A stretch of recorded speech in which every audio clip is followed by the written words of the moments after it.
ৰব এৰা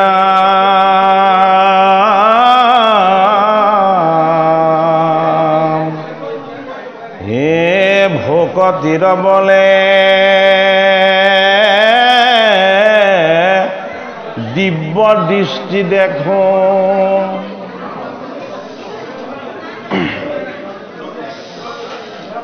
এ মৰণ অনে দেখে আনে সাক্ষাৎ এ মৰণ সময়ে এ শৰণ পখিলো এ ৰহুক ৰতি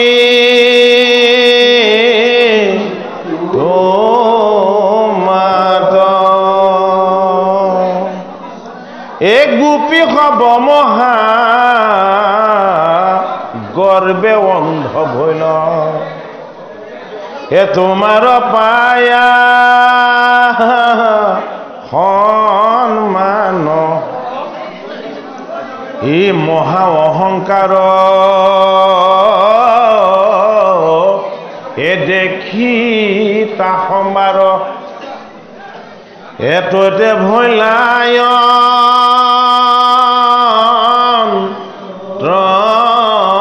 ধ্যান এ তোমাক নপাই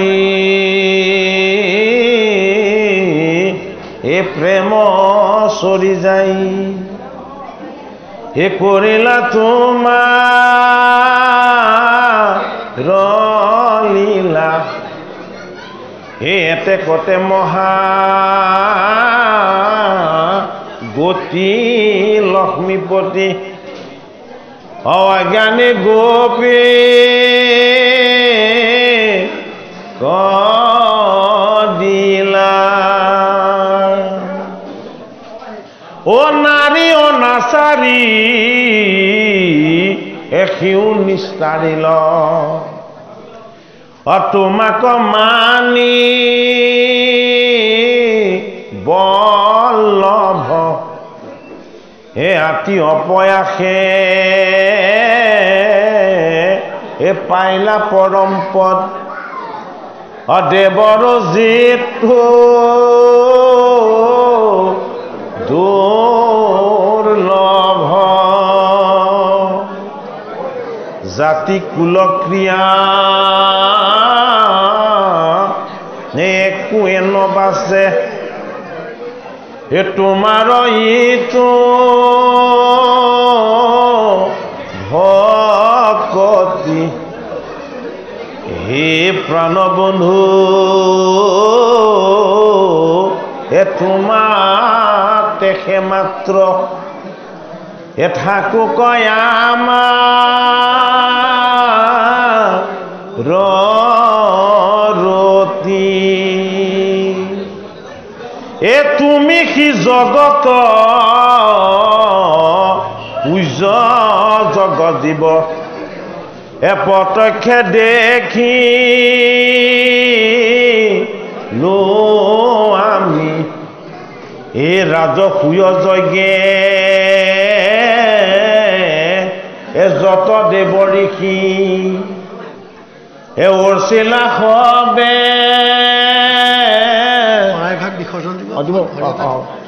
প্ৰণামী হৰি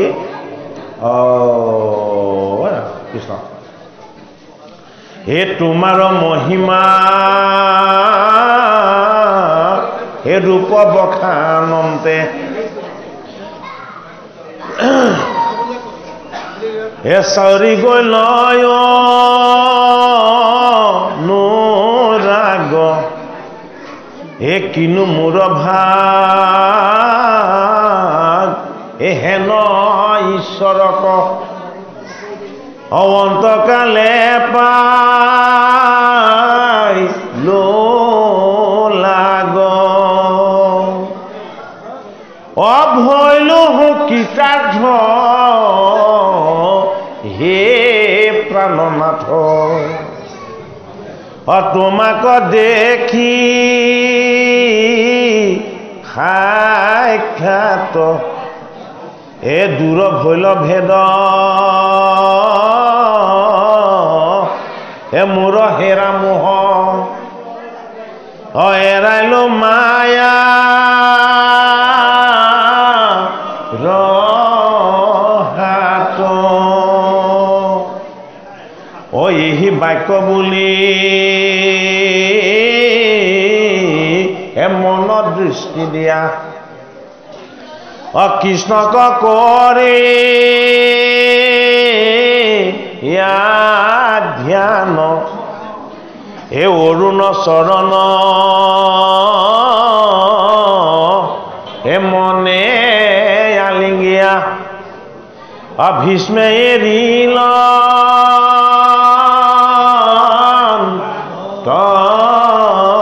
প্ৰাণ পাইলা পাৰস দি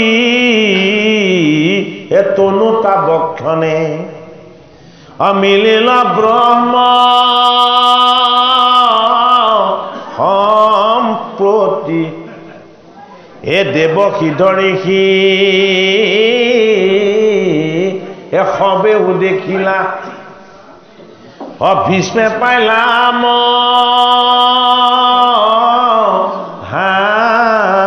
গতি ভাগৱতৰ প্ৰথম স্কন্ধত কুন্তীৰ স্তৱ আছে আৰু ভীষ্মৰ মুখ্যন আছে। ভাগৱত ভগৱান কৃষ্ণৰ ৰূপ গুণ লীলা আৰু তত্ত্ব সেইটো কাৰণে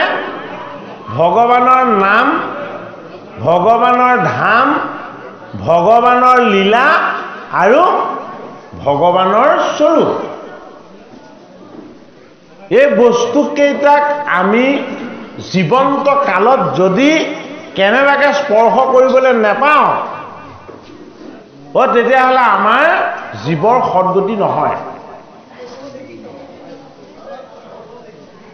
মহাভাৰতত যিখিনি কথা তাত্ত্বিকভাৱে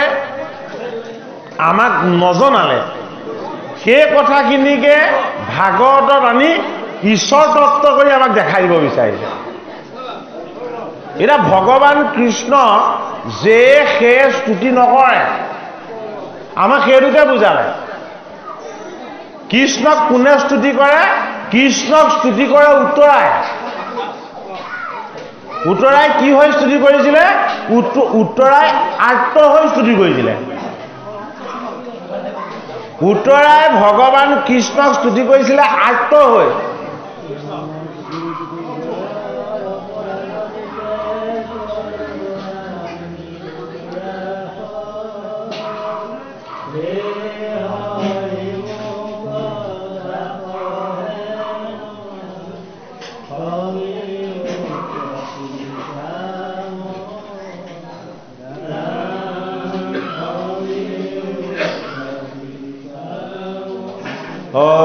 হৰি ৰাম। এতিয়া আৰ্ত হৈ যি স্তুতি কৰে আৰ্তজনৰ হৃদয়ত কৃষ্ণ প্ৰৱেশ হৈ যায়। সেইটো কাৰণে উত্তৰাৰ কৃষ্ণৰ স্পৰ্শৰ যোগেদি গৰ্ভত পৰীক্ষিতৰ কৃষ্ণ দৰ্শন হৈ গ'ল।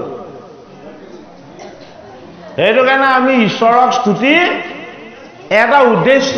বা লক্ষ্য লৈ কৰিব পাৰোঁ যে আমাৰ যেতিয়া বিপদ আহে দুখ আহে কষ্ট আহে এইবিলাকৰ যেতিয়া ৰাস্তা চব বন্ধ হৈ থাকে যেতিয়া কৃষ্ণৰ দুৱাৰখন খুলি দিব লাগিব। তো তাৰ আগতে কিন্তু আমি সেইটো ৰাস্তা নিবিচাৰোঁ। আৰ্ত হৈ কৰা কৃষ্ণক স্তুতি প্ৰথম কাৰ? উত্তৰাৰ। তাৰ পাছত আহি গ'ল কাৰ স্তুতি? কুন্তীৰ স্তুতি। কুন্তীৰ স্তুতিটো কি? কুন্তীৰ স্তুতিটো হ'ল নিষ্কাম। উত্তৰাৰ স্তুতি হ'ল আৰ্ত, কুন্তীৰ স্তুতি হ'ল নিষ্কাম। কুন্তীক যিটো লাগে জগতৰ কাকো সেইটো নালাগে। কুন্তীয়ে কৃষ্ণক কিয় স্তুতি কৰিছে? যে তোমাক যদি সুখ বিচাৰো তুমি দুখ দিয়া, তোমাক যদি সম্পত্তি বিচাৰো তুমি বনবাস দিয়া, হয়নে বাৰু? ৰাজসুই যজ্ঞ কৰি তুমিয়ে দেখুৱালা আৰু পাছত মোৰ ল'ৰাকেইটাক বনবাস দিলা, হয়নে বাৰু? তোমাক যদি সৎ হ'বলৈ মই মোৰ ল'ৰাকেইটাক বুদ্ধি দিবলৈ কওঁ, তুমি পাহা খেল খেলিবলৈ লৈ যোৱা, সৰ্পচান্ত কৰি দিয়া, তোমাক যিটোকে বিচাৰো সদায় তাৰ বিপৰীতটোকে দি দিয়া। গতিকে কৃষ্ণ যেতিয়া দ্বাৰকালৈ যাবলৈ ওলালে তেতিয়া কুন্তি মাতাই কৃষ্ণক চিনি পালে। কি বুলি চিনি পালে? মই যিটো বিচাৰো সেইটো ভুল, তুমি যিটো দিয়া সেইটো শুদ্ধ, হয়নে বাৰু? তুমি মোৰ পুত্ৰকেইটাক দুখ দিলা, কষ্ট দিলা, বনবাস দিলা, কিন্তু দুৰ্যোধনৰ নিচিনা অহংকাৰ নিদিলা, দুৰ্যোধনৰ নিচিনা হিংসা আৰু দেশ নিদিলা, শকুনিৰ নিচিনা দুষ্ট বুদ্ধি নিদিলা, কৰ্ণৰ নিচিনা বিজাতীয় চৰিত্ৰ নিদিলা, হয়নে বাৰু? গতিকে মোৰ পুত্ৰকেইটাক তুমি যি দিছা জগতৰ কুশল মংগল আৰু হিতৰ কাৰণে যিখিনি লাগে সেইখিনি দিছা। গতিকে হে কৃষ্ণ, মই তোমাৰ পৰা কি বিচাৰিবলগীয়া আছে? প্ৰথমতেতো দেখিছিলো মই যিটো বিচাৰো তুমি সেইটো নিদিয়া, আৰু এতিয়া দেখোন দেখিছো তুমি যিটো দিয়া সেইটো অমৃত আৰু মই যিটো বিচাৰো সেইটো কালকুট। সেইটো কাৰণে কৃষ্ণক ক'লে কি যে সেহি দুখ কষ্ট আৰু যান্ত্ৰণা জগতত যিমান আছে সমস্ত দুখ যান্ত্ৰণা আৰু কষ্টখিনি হে কৃষ্ণ তুমি মোক উপহাৰ হিচাপে দান কৰা। পৃথিৱীত যত যিমান দুখ কষ্ট আৰু যান্ত্ৰণা আছে সেই সমস্তখিনি তুমি মোক উপহাৰ হিচাপে দান কৰা। তেতিয়া কৃষ্ণই কান্দিছে যে হে পেহী, মোৰ পৰাতো এনেকুৱা বস্তু আজিলৈকে কোনেও বিচৰা নাই। মই দ্বাৰকালৈ যাবৰ সময়ত তুমি মোৰ পৰা এইটো কি আশীৰ্বাদ বিচাৰিলা যে জগতত যিমান দুখ কষ্ট আৰু যান্ত্ৰণা আছে সকলোখিনি মোকে দি দিয়া। তেতিয়া কুন্তীয়ে কৈছে সুখত তোমাক মনত নপৰে, আনন্দত তোমাক স্মৰণ নহয়, সম্পদত থাকিলে মই তোমাক কেতিয়াও মনত পেলাব নোৱাৰো, মোৰ যেতিয়া সুখ আহি যায় মই তেতিয়াই তোমাক পাহৰি যাওঁ, তুমি মোক দুখ আৰু কষ্ট দিয়া। বোলে কিয়? মোৰ যাতে অহৰ্নিশে তোমাক স্মৰণ হৈ থাকে, মই যাতে সৰ্বদা তোমাক মনত পেলাই থাকিব পাৰো, মই যাতে তোমাক কেতিয়াও নাপাওঁ, আৰু সুখ আনন্দ এইবিলাকত তোমাক মই স্মৰণ কৰিবলৈ পাহৰি যাম। গতিকে যিমান দুখ আছে যান্ত্ৰণা আছে এইবিলাক দিয়া, সেইবিলাকৰ পৰা পৰিত্ৰাণ পাবৰ কাৰণে মই কেৱল তোমাকেই যাতে স্মৰণ কৰি থাকিব পাৰোঁ। তেতিয়া ভগৱান কৃষ্ণই কুন্তি মাতাক যিটো দিলে আজিলৈকে জগতত সেইটো কাকো দিয়া নাই, যে হে মোৰ পেহী, তুমি মোৰ পৰা জীৱনত দুখ বিচাৰিছিলা, মই তোমাৰ নাতিক এনেকুৱা এটা সম্পত্তি দিম জগতত কোনো জীৱ কেতিয়াও দুখীয়েই নহব। এই জগতলৈ যিমান জীৱ আহিব তুমি মোৰ পৰা দুখ কষ্ট বিচাৰিছিলা, এই জীৱবিলাকৰ যাতে কোনোদিন দুখ কষ্ট আৰু যান্ত্ৰণা কেতিয়াও নহয়, মই তোমাৰ বংশত তেনেকুৱা এটা বস্তু দিম। সেইটো কাৰণে অৰ্জুনক শোক আৰু মোহৰ পৰা মুক্ত হ'বৰ কাৰণে গীতা দিছে, পৰীক্ষিতক জীৱনৰ যিমান দুখ কষ্ট অভিসম্পাদ আৰু যান্ত্ৰণা আছে সকলোবিলাকৰ পৰা উদ্ধাৰ হ'বৰ কাৰণে ভাগৱত দিছে, হয়নে? আৰু পৰীক্ষিতৰ পুত্ৰ পাণ্ডৱৰ নাতি হয়নে জন্মেজয়ক জীৱনৰ শিক্ষাখিনি দি গৈছে কোনে? বৈশম্পায়ন ঋষিয়ে। জন্মেজয়ে কি শ্ৰৱণ কৰিলে? জন্মেজয়ে বৈশম্পায়ন ঋষিৰ পৰা মহাভাৰত শ্ৰৱণ কৰিছে। কিয় মহাভাৰত শ্ৰৱণ কৰিছে? জন্মেজয়ৰ পিতৃয়ে শ্ৰৱণ কৰিলে ভাগৱত। ভাগৱত কি? ভাগৱত হ'ল নিষ্কাম মুকুতিৰ দ্বাৰ। জীৱন যাপন কৰিবলৈ হলে কি লাগিব? জীৱন যাপন কৰিবলৈ হলে জীৱনবোধ লাগিব, জীৱনৰ সত্য বিচাৰ লাগিব, জীৱনৰ সত্য সংস্কাৰ লাগিব, জীৱনৰ শুদ্ধ আচাৰখিনি লাগিব। ক'ত আছে? সেইখিনি আছে পঞ্চম বেদ মহাভাৰতত। পঞ্চম বেদ মহাভাৰতত কি আছে? ন্যায়, নীতি আৰু সদাচাৰ। ন্যায়ৰ শিক্ষা ধৰ্মৰাজ যুধিষ্ঠিৰে দিছে, হয়নে? ত্যাগৰ শিক্ষা ভীম অৰ্জুনে দিছে, হয়নে? জীৱনত কেতিয়াও কোনোদিন কাকো অন্যায় আৰু অনীতি নকৰিবা, এই শিক্ষা ভগৱান কৃষ্ণই দিছে। গতিকে মহাভাৰতত থকা ন্যায় নীতি আৰু সদাচাৰৰ তত্ত্বৰে আমি জীৱনৰ এই ৰজগুণী দেহটোৰ বন্ধনৰ পৰা মুক্ত হ'ব নোৱাৰিম। এইটো কাৰণে আমাৰ জীৱনটো ভ্ৰমিত হৈ থাকে, কিহত? মায়াৰ ভ্ৰমত ভ্ৰমিত হৈ থাকে। আমি জন্ম ল'লে সদায় এটা আমাৰ চিন্তা থাকে, বোলে কি এই হস্তিনাপুৰখন সদায় ৰক্ষা কৰিব লাগিব। হস্তিনাপুৰ কি? আমাৰ এই দেহা ৰাজ্যখন, এই দেহ ৰাজ্যখন সদায় সুৰক্ষিত কৰিব লাগিব। এইটো কাইটো বৰ ডাঙৰ, সেইটো কাৰণে হস্তি। হস্তি মানে কি? হস্তি মানে পাপ। এই দেহাটো পাপৰ দুৰ্গ, এই দেহাটোৰ কাৰণে বেছি পাপ কৰা হয়।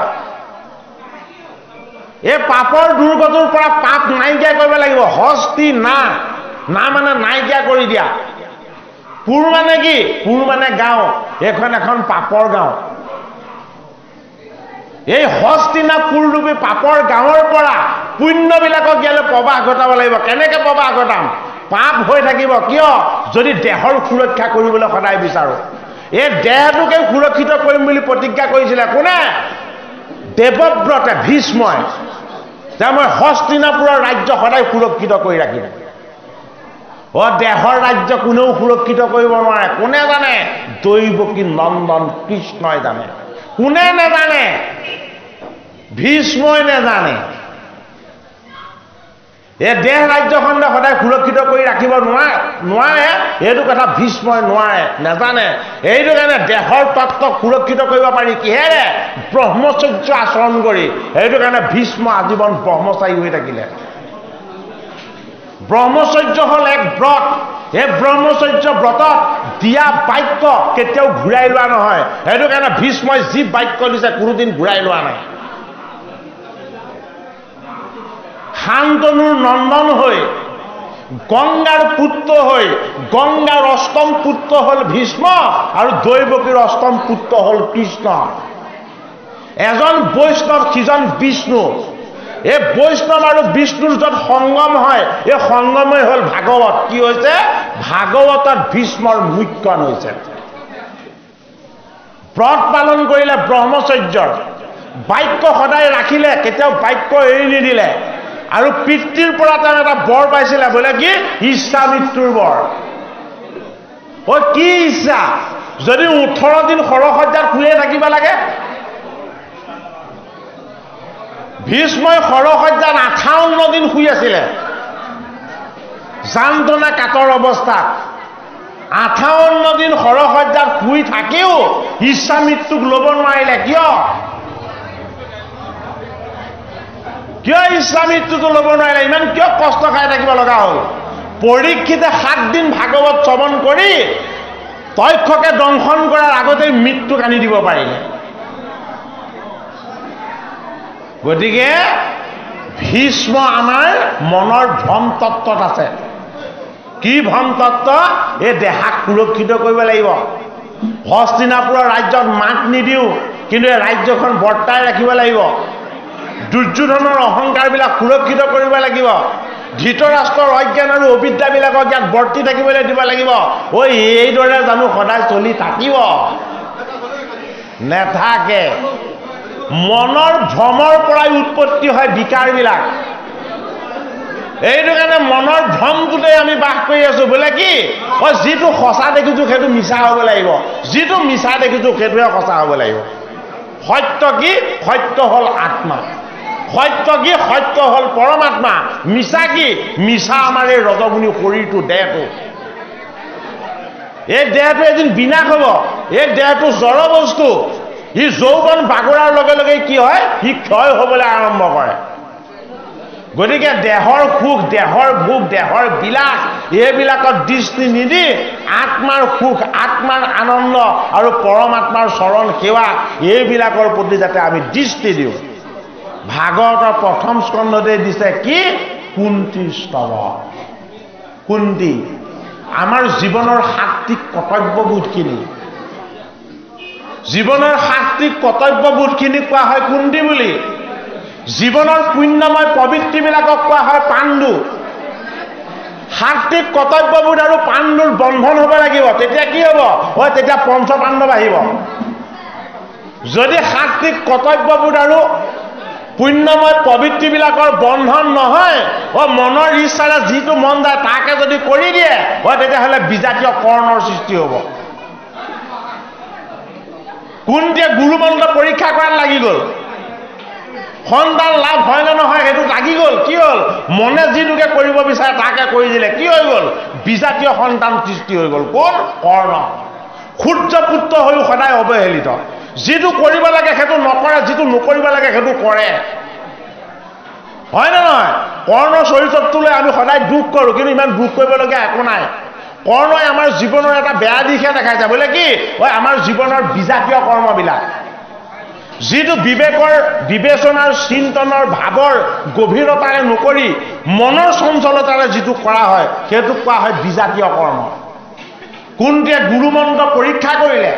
নিজৰ যি ইচ্ছা তাকে কৰিলে আৰু তাৰ ফলত কৰ্ণৰ উৎপত্তি হ'ল এই কৰ্ণক ভগৱান কৃষ্ণই মতা স্বত্বেও পাণ্ডৱৰ পক্ষলৈ নাহিলে বোলে কিয় সজাতীয় কৰ্মলৈ বিজাতীয় কৰ্ম কেতিয়াও নাহে গতিকে মহাভাৰতৰ পৰা আমাৰ জীৱনৰ সুসংস্কাৰখিনি আমি গ্ৰহণ কৰিব লাগিব আমি যাতে আমাৰ মনটোক ভ্ৰমিত কৰি কৰ্ণৰ দৰে বিজাতীয় ফালে আমি কেতিয়াও ধাৱমান নকৰাওঁ গতিকে মন মনা ভৱমাদ ভুক্তা মদিউজি মাম নমস্কুৰু মাম এব বৈশ্বশিবক্তা বানম আত্মনম মৎপৰায়ণ হে মোৰ সখা অৰ্জুন বোলে কি তোমাৰ মনটো যাতে দুৰ্যোধনৰ নিচিনা নহয় দুঃশাসনৰ নিচিনা নহয় তোমাৰ মনটো যাতে কৰ্ণৰ নিচিনা বিজাতীয় নহয় তোমাৰ মনটো যাতে শকুনিৰ নিচিনা দুষ্ট বুদ্ধিযুক্ত নহয় তোমাৰ মনটো যাতে আনন্দময় কৃষ্ণ হৈ যায় তাৰ কাৰণে তুমি কি কৰা মন মনা ভৱমত ভুক্তা মদিউজি মাম নমস্কুৰু অমুতে মাত্ৰ সদা দিয়া মন মোৰ ভক্ত হোৱা সৰ্বক্ষণ হে মোকে পূজা মাত্ৰ মোকে ৰানম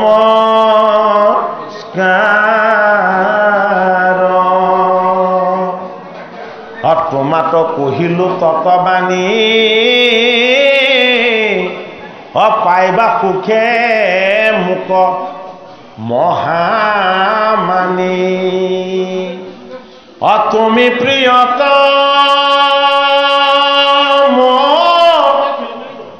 হৃদ সখীয়া মাৰ তুমি প্ৰিয়তম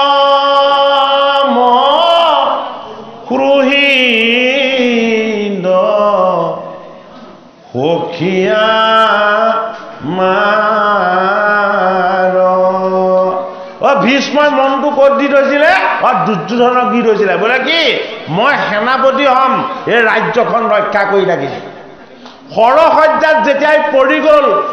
এই দুৰ্যোধনৰ কামৰ পৰা তেওঁ যেতিয়াই অব্যাহতি পাই গ'ল কি হ'ল দৈৱকী নন্দন কৃষ্ণক চিন্তা কৰিলে বোলে কি গোটেই জীৱনটো কেৱল মই হস্তিনাপুৰক দিলোঁ ধৃতৰাষ্ট্ৰই কাৰো বাক্য নামানে গান্ধাৰীয়ে কাৰো কথা নুশুনে এই আচৰণলৈ তেওঁ পুত্ৰকেইটাই যিটো কাৰণতে যুদ্ধ হ'ল আৰু যুদ্ধত মই সৰসজ্জাত পৰিব লগা হ'ল গতিকে জীৱনৰ অন্তিম সময়টো মই কাক দিম এইবাৰ মই বেলেগ একো চিন্তা নকৰোঁ কি চিন্তা কৰিম পতিত পাৱন হৰি ভগৱান কৃষ্ণক চিন্তা কৰিম বোলে কিয় মই ৰাজসভাত থাকোঁতেই তেওঁ মোক বিশ্বৰূপ দৰ্শন কৰাই দিছিল কেলে বান্ধিবলৈ যে লৈছিলে দিব্য জ্যোতি হৈ যে তেওঁ জ্বলিবলৈ লৈছিলে পিতামহ ভীষ্মই গম পাই গ'ল মই আৰু এটা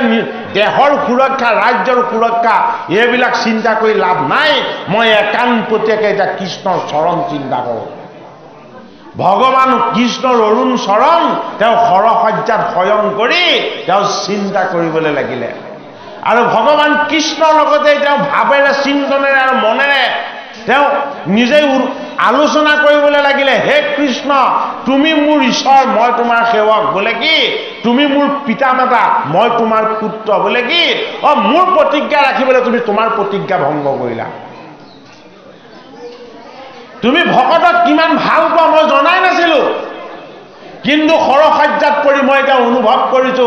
তুমি জগতৰ গোসাঁই তোমাৰ সমান তুমিয়েই বেলেগ কোনো হ'ব নোৱাৰে গতিকে মোৰ অপৰাধ তুমি মৰিহৰণ কৰিবা তোমাক কষ্ট ধৰাম বুলি মই প্ৰতিজ্ঞা কৰিব নেলাগিছিল তুমি তোমাৰ প্ৰতিজ্ঞা ভংগ কৰি মোৰ প্ৰতিজ্ঞা ৰক্ষা কৰিলা তোমাতকে মহান কোন আছে এই জগতত হে কৃষ্ণ মোৰ এটাই এতিয়া ইচ্ছা আছে বোলে কি অন্তিম সময়ত যাতে মই তোমাৰ চৰণ দৰ্শন পাওঁ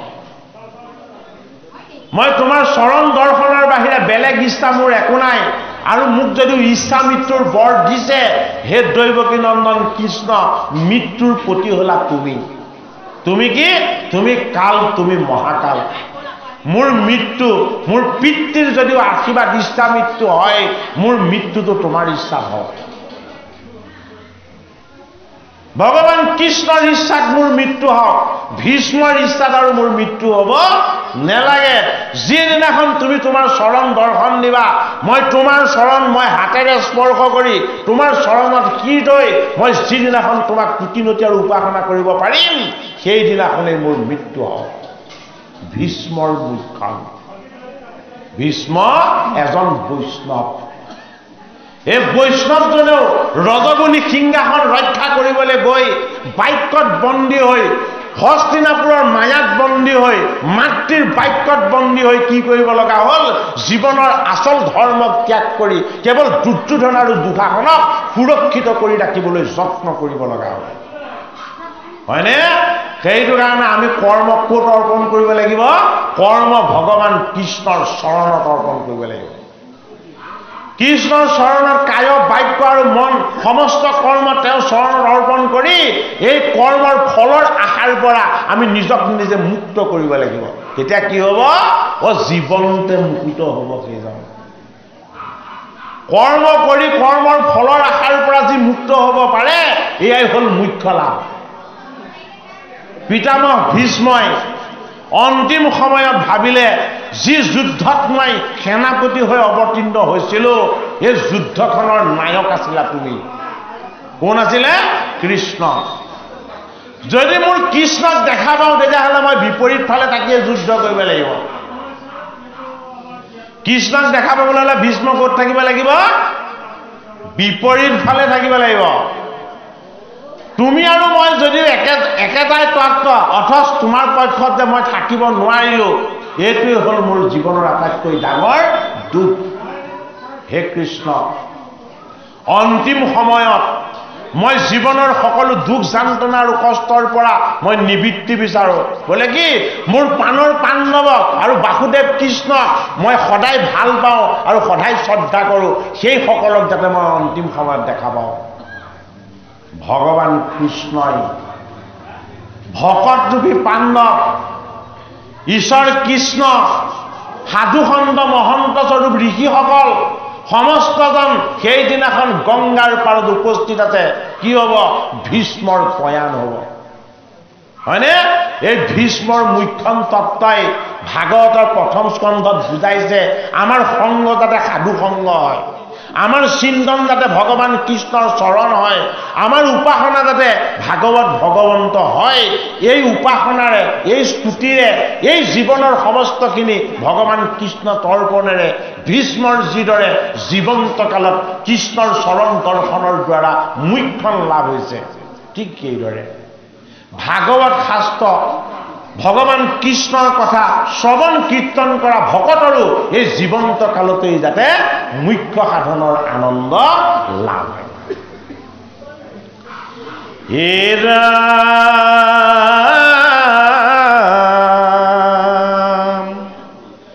হে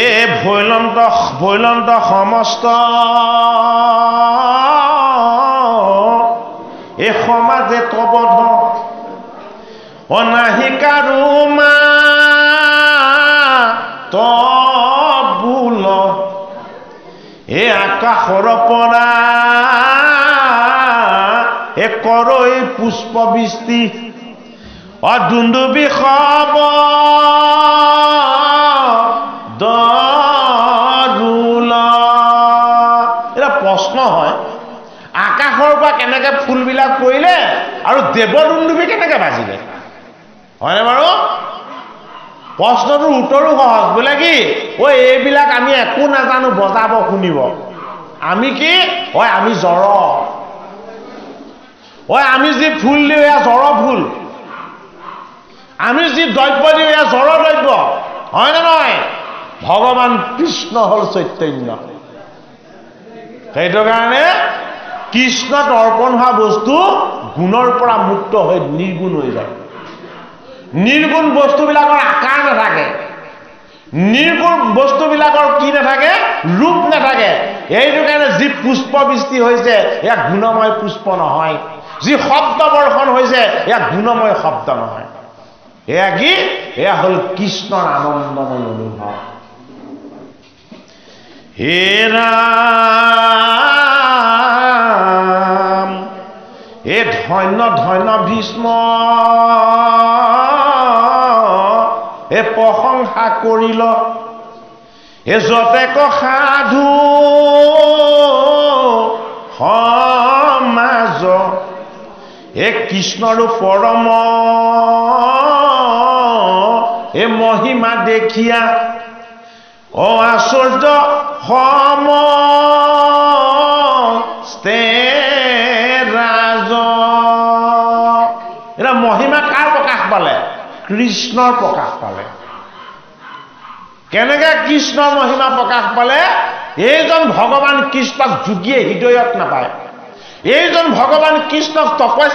তপস্বীসকলে তপস্যা কৰি নাপায় এইজন ভগৱান কৃষ্ণক সহস্ৰ বছৰ উপাসনা কৰি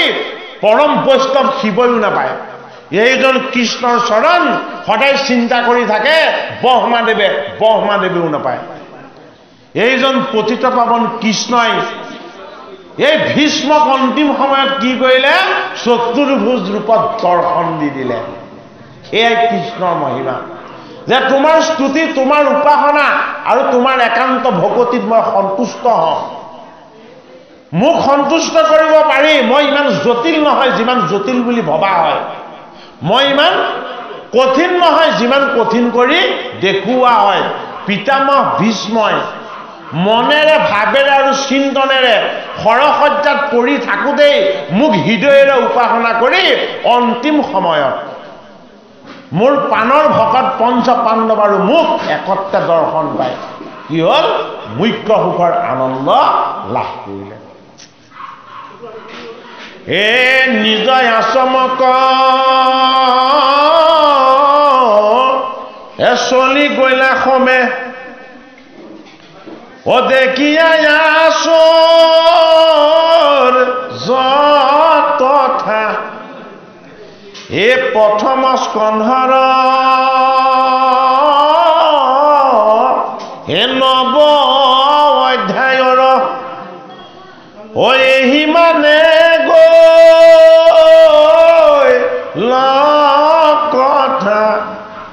এ হৰিনাম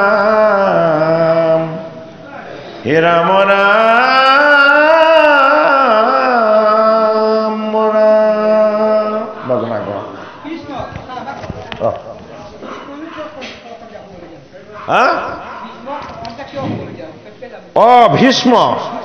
ভীষ্ম অষ্টবসুৰ যিজন বসুৰ নাম আছিলে বিভা বসু 8জন অদিতিৰ পুত্ৰ এই বিভা বসু আৰু বাকী 7জনক তেওঁলোকৰ ভাৰ্যাসকলে খুব জেদ ধৰিলে কি বুলি জেদ ধৰিলে যে ব্ৰহ্ম ঋষি বশিষ্ঠৰ লগত কামধেনু আছে ব্ৰহ্মঋষি বশিষ্ঠৰ লগত কামধেনু আছে বোলে কি ঐ এই ধেনুক একো বিচাৰিব নালাগে নিবিচৰাকে যি লাগে দি থাকে গতিকে অষ্টবসুৰ ভাত যায় জেদ ধৰিলে বোলে কি আমাক কামধেনু আনি দিব লাগিব অষ্টবসুৱে কৈছে এয়া বশিষ্ঠৰ সাধনাৰ ফল এয়া বশিষ্ঠৰ সাধনাৰ ফচল এইটো আনিব পৰা নাযাব কিন্তু অষ্টবসুৰ ভাত যায় নেমানিলে কি হ'ল সাতজনে খেদিলে আৰু বিভা বসুৱে এই কামধেনুৰ ৰছীডাল হাতত ধৰি চুচুৰাই আনিলে কলৈ আনিলে ব্ৰহ্মাৱৰ্তলৈ ভাৰ্যাসকলক সন্তুষ্ট কৰিবলৈ আৰু যেতিয়াই বশিষ্ঠই স্নান কৰি আহি এই কামধেনুৰূপী গাভীক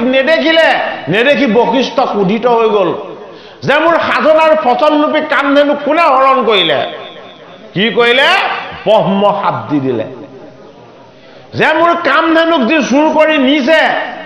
সেই সাতজনে মৰ্ত্যত নৰ হৈ জন্ম লৈ দুখ স্থান্তনা আৰু কষ্ট ভোগ কৰি জীৱন কটাইহে শেষত মুক্তি সাধন কৰিব পাৰিব কি হ'ল অষ্টবসুৱে গৈ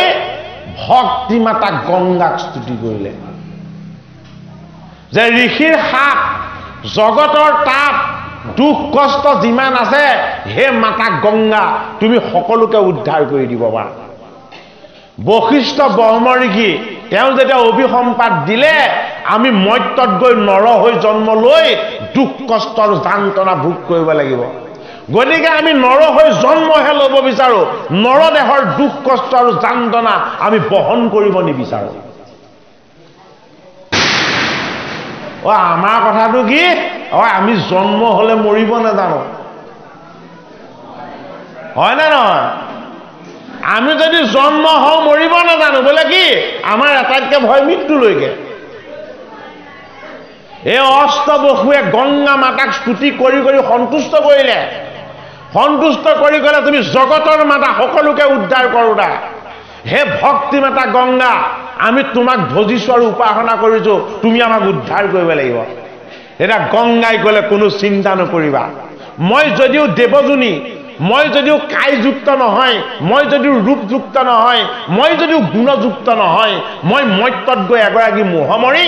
নাৰীৰ ৰূপ ল'ম দেৱীৰ ৰূপ ল'ম মোৰ ৰূপত শান্তনু বিভোৰ হ'ব এই শান্তনুৱে মোক বিবাহ কৰাবলৈ আহিব আৰু মই তেতিয়া তেওঁক বাক্যত বন্দী কৰাই ল'ম কি কৰিলে গংগা নদীৰ পাৰত গংগা দেৱীয়ে প্ৰত্যক্ষ হৈ শান্তনুক দেখা দিলে হে দেৱী কোন তুমি বুলি সুধো দেই শান্তনুক মোহিত কৰিলে যে মই স্বৰ্গৰ অপেশ্বৰী মই এই মৰ্ত্যত এজন ভাল স্বামী বিচাৰি আহিছো যিজন স্বামীয়ে মোৰ প্ৰতিটো কথাই শুনিব যিজন স্বামীয়ে মোৰ বাক্যত কেতিয়াও জেদ নধৰিব যিজন স্বামীয়ে মই যে তেওঁ অৰ্ধাংগিনী এইটো প্ৰতি মুহূৰ্তত অনুভৱ কৰিব মই তেনেকুৱা এজন স্বামী বিচাৰি আহিছো তেতিয়া শান্তনুৱে ক'লে মই তোমাক বাক্য দি দিলো বোলে কি তুমি যি কৰিবলৈ ক'বা বা তুমি যি ইচ্ছা কৰিবা মই তাত কেতিয়াও বাধা নকৰোঁ প্ৰথম সন্তান জন্ম হ'ল উটাই দিছে গংগাত দ্বিতীয় সন্তান জন্ম হ'ল উটাই দিছে গংগাত কাৰণ অষ্টবসুক তেওঁ ইয়াত আনি উদ্ধাৰ কৰিবলৈ আহিছে তেওঁ সেই সন্তানৰ প্ৰতি মোহ নাই ভক্তি মাতা মোহৰ মালিকেই নহয় ভক্তিৰ নাম হ'ল গংগা আৰু যেতিয়া যিজন বসুৱে এই ৰছীডাল ধৰি আনিছিলে সেইজন আছিলে বিভা বসু সেইজনে আছিলে ভীষ্ম কি হ'ল অষ্টম পুত্ৰ ৰূপত যেতিয়া তেওঁ জন্ম হ'ল নদীত উটাবলৈ যেতিয়া গংগাই নিবলৈ ল'লে তেতিয়া শান্তনুৱে গংগাৰ হাতটোত ধৰিলে যে হে দেৱী তুমি মোৰ 7টা সন্তানে নদীত উটাই দিলা মই তোমাক একো কৰা নাই কিন্তু মই যেতিয়া ইয়াৰ পৰা মৃত্যু হৈ বিদায় ল'ম এই ৰাজ্যখন কোনে ৰখিব মোৰ এই বংশৰ ক্ৰমটো কোনে ৰক্ষা কৰিব গতিকে তুমি এনেকুৱা অন্যায় নকৰিবা এই সন্তানটোক তুমি নদীত উটাই দিবলৈ নিব নালাগে তেতিয়া গংগাৰ কাৰ্যসিদ্ধি হ'ল গংগাই কি কৰিলে ঠিক আছে তোমাক মই পুত্ৰ সন্তান দিলো আৰু মই এতিয়া বিদায় ল'লো লগে লগে গংগাই শান্তনুক এই পুত্ৰ সন্তানটো দি আকৌ তেওঁ নিজৰ স্থানলৈ গুচি গ'ল তাৰ পাছত আকৌ কি কৰিলে সন্তানটো শিশু হৈ থকাৰ কাৰণে গংগাই আকৌ কোলাত তুলি লৈ গ'ল ব্ৰহ্মাৱৰ্তলৈ গংগাই শৈশৱৰ পৰা এই দেৱব্ৰত সুশিক্ষা দিলে বোলে কি তোমাৰ পিতৃয়ে ভগৱান পিতৃৰ বাক্য কেতিয়াও তুমি লংঘন নকৰিবা গংগাই দিছে তোমাৰ পিতৃ আৰু ঈশ্বৰৰ মাজত একো পাৰ্থক্য নাই বোলে কি তুমি সদায় পিতৃৰ সুখৰ কাৰণেহে জীৱন জীৱা তোমাৰ সুখৰ কাৰণে জীৱন নিজিবা গংগাই দিছে শিক্ষা কাক দেৱব্ৰত পুত্ৰক সেইটো কাৰণে ভীষ্মই যি কৰিলে কেৱল পিতৃৰ সুখৰ কাৰণে কৰিলে নিজৰ সুখৰ কাৰণে একো নকৰিলে সেইটো কাৰণে কি ভীষ্ম হ'ল বৈষ্ণৱ বিষ্ণুৰ যশ গুণ আৰু লীলাৰ তত্ত্বক এই জগতত যি প্ৰচাৰ কৰিবলৈ আহে সেইজন হ'ল বৈষ্ণৱ আগৰ জন্মত কোন আছিলে বিভা বসু আছিলে এজন বসু আকৌ কৃষ্ণৰ জন্মত আহিছে কোন নন্দও এজন বসু আছিলে আৰু অন্য এজন বসু আছিলে কোন অন্য এজন বসু আছিলে উদ্ধৱো আগৰ জন্মত এজন বসুৱে আছিলে পিতামহ ভীষ্ম জন্মৰ আৰু কিমান শ বছৰৰ পাছত এই পৰিঘটনাবিলাক ঘটিছে গতিকে জগতৰ হৰিৰ ঈশ্বৰ তত্ত্বটো আমি এই মৰ্ত্যৰ মানৱ হৈ জন্ম লৈ আমাৰ চিন্তন ভাৱ ভক্তিত যাতে আমি ঈশ্বৰ কৰ্ম সদায় সাক্ষাৎ কৰিব পাৰোঁ এই বিষয়ৰ কথাখিনি আমাক জানিবলৈ এই শাস্ত্ৰভাগে দিছে বাপজনাই সুধিলে ভীষ্ম কোন আছিলে আমি আমাৰ গুৰুৰ কৃপাত যি পাইছিলোঁ সমস্তখিনি আপোনাক কৈছোঁ আৰু কিবা দায়দোষ হ'লে মোৰ ৰিফাণ্ড কৰিব কৃষ্ণ তাৰপৰা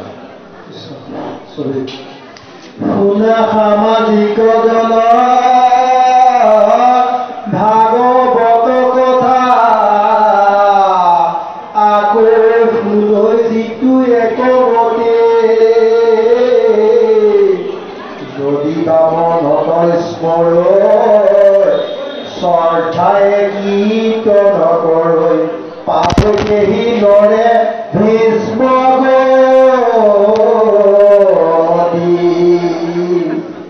ৰাম জপ তপ তীৰ্থস্থান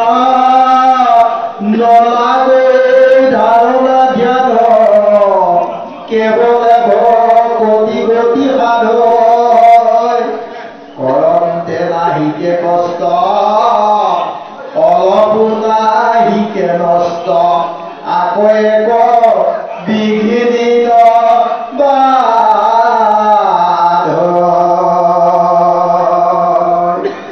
ৰাম তিনিও লোকত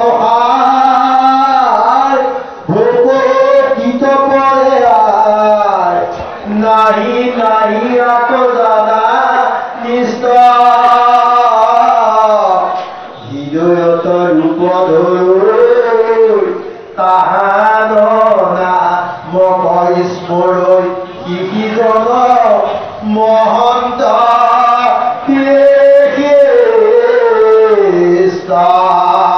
হে আশুক মনুষ্যৱান এ দেৱে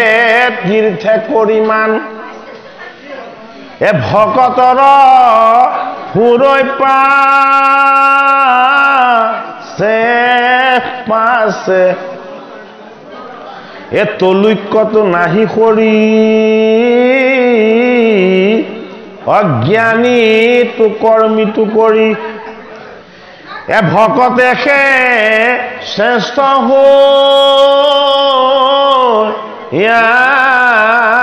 আছে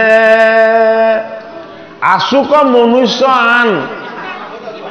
দেৱে তীৰ্থে কৰিমা ভকতৰ পুৰৈ পাছে পাছে গুৰুজনাই ভাগৱত শাস্ত্ৰত পদত আমাক জনাইছে ঐ আমাৰ মনুষ্যসকলে তীৰ্থ কৰিবলৈ যায় নে নাযায় যায় হয়নে নহয় বাৰু এতিয়া তীৰ্থ যে কৰিবলৈ যায় হয়নে নহয় তীৰ্থ কৰিবলৈ গৈ ৰাস্তাতে বহুতৰ মৃত্যু হৈছেনে নাই বাৰু হৈছে হয়নে বাৰু এতিয়া ভাগৱত শাস্ত্ৰই কৈছে যে কিছুমানে তীৰ্থ কৰে আৰু কিছুমানৰ ওচৰলৈ তীৰ্থখন আহে কিছুমানৰ ওচৰলৈ কি হয় তীৰ্থখন আহে কিছুমানে তীৰ্থখন বিচাৰি যাব লাগে আৰু কিছুমানৰ ওচৰলৈ তীৰ্থখন নিজে আহে ঐ তীৰ্থ কাৰ ওচৰলৈ আহে ভকতৰ ওচৰলৈ তীৰ্থবিলাক আহে কিয় ভকতৰ ওচৰলৈ তীৰ্থবিলাক আহে ও তীৰ্থত গৈ পাপীবিলাকে স্নান কৰে আৰু তীৰ্থখন পাপত ডুব যায় এই তীৰ্থত জমা হোৱা পাপৰ মলিবিলাক কোনে নিকা কৰিব আকৌ তীৰ্থ আহি ভকতৰ চৰণত আশ্ৰয় ল'ব লগা হয় ভকতৰ চৰণত যেতিয়া তীৰ্থৰ আশ্ৰয় লয় ও ভকতে কৃষ্ণৰ গুণ গায় কৃষ্ণৰ উপাসনা কৰে আৰু কৃষ্ণৰ চৰণ সেৱা কৰে তেতিয়া কি হয় ও সেই তীৰ্থখন শুদ্ধ হৈ যায় সেইটো কাৰণে আমাক কি বুলি কয় যে তলৈক্যত নাহি সৰি জ্ঞানীটো কৰ্মীটো কৰি কৰ্মীসকলে কি কৰে যজ্ঞ কৰে তীৰ্থ কৰে ব্ৰত কৰে আৰু দান কৰে এয়া কৰ্মীবিলাকৰ কৰ্ম হয়নে কৰ্মত কি থাকে কৰ্মত বিঘিনি থাকে কৰ্মত সদায় বিঘিনি থাকে হয় না নহয় যজ্ঞত বিঘিনি আছে দানত বিঘিনি আছে তীৰ্থত বিঘিনি আছে তপস্যাত বিঘিনি আছে হয় না নহয় একো বিঘিনি নাইকিয়াও এটা ব্যৱস্থা আছে সেইটো কি মাধৱৰ জন্ম কৰ্ম কিন্তু ইটো মহাধৰ্ম মাধৱৰ জন্ম কৰ্ম বেদে যাৰে নজান মহিমা হৰি নাম কীৰ্তনত অৰ্থাৎ হৰি নাম কীৰ্তনত ঈশ্বৰ যেনেদৰে সন্তুষ্ট হয় পূজা যজ্ঞ দান তপ ব্ৰত এইবিলাকত হৰি সিমান সন্তুষ্ট নহয় এটা কথাটো হ'ল যে প্ৰমাণ কি হৰি নামত যে ঈশ্বৰ বেছি সন্তুষ্ট হয় তাৰ প্ৰমাণ কি আৰে ভগৱান কৃষ্ণই কৰি দেখুৱালে বোলে কি ৰাজহুই যজ্ঞ পাতিলে ব্ৰাহ্মণৰ চৰণ ময়ে ধুৱালো কোনে ধুৱাইছিলে ব্ৰাহ্মণৰ চৰণ কৃষ্ণয়ে ধুৱাইছিলে হয়নে নহয় ৰাজমহালৰ ৰখীয়া কাক পাতিছিলে দুৰ্যোধন দুঃশাসনক পাতিছিলে দ্ৰব্যবিলাকৰ ৰখীয়া পাতিছিলে হয় নে নহয় ৰাজহুই যজ্ঞৰ অগ্ৰভাগ কাক দিব লাগিব কোনে কৈছিলে এই পিতামহ ভীষ্মই কৈছিলে ভীষ্মই কি বুলি কৈছিলে ভীষ্মকে সুধিছিলে সহদেৱে শেষত যে যজ্ঞৰ অগ্ৰভাগ কাক দিয়া যাব তেতিয়া পিতামহ ভীষ্মই কি উত্তৰ দিছিলে যে বাসুদেৱ কৃষ্ণৰ বাহিৰে ইয়াত দ্বিতীয় কোনো নাই বাসুদেৱ কৃষ্ণই হ'ল দৈৱকীৰ নন্দন জগতৰ হৰি তেওঁই হ'ল আটাইতকৈ শ্ৰেষ্ঠ দেৱতা এইজন দেৱতাকে যদি অগ্ৰভাগ দিয়া যায় তেতিয়াহ'লে ইয়াতকৈ আৰু মই বেলেগ শ্ৰেষ্ঠ উপায় একো দেখা নাই যজ্ঞ হৈ গ'ল পাণ্ডৱৰ কি হ'ল ৰাজহুই যজ্ঞ সমাপ্ত হ'ল তাৰ পাছত পাণ্ডৱৰ কি হ'ল তাৰ পাছত পাণ্ডৱৰ পাশা খেলিবলৈ মন গ'ল কৰ্মত বিঘিনি আছে কৰ্মত বিঘিনি আছে কি বিঘিনি আছে কৰ্মত নিৰাকাৰ উপাসনাৰ ঈশ্বৰ তত্ত্ব নাই এইটো কাৰণে কৰ্মৰ বিঘিনিটো ক'ত লাগিলে কৰ্মৰ বিঘিনিটো লাগিলে দুৰ্যোধনৰ ওচৰত কি বিঘিনি লাগিলে এতিয়া আমাৰ 3D চিষ্টেম যিটো আহিছে ধৰিবই নোৱাৰি জল নে স্থল হয়নে বাৰু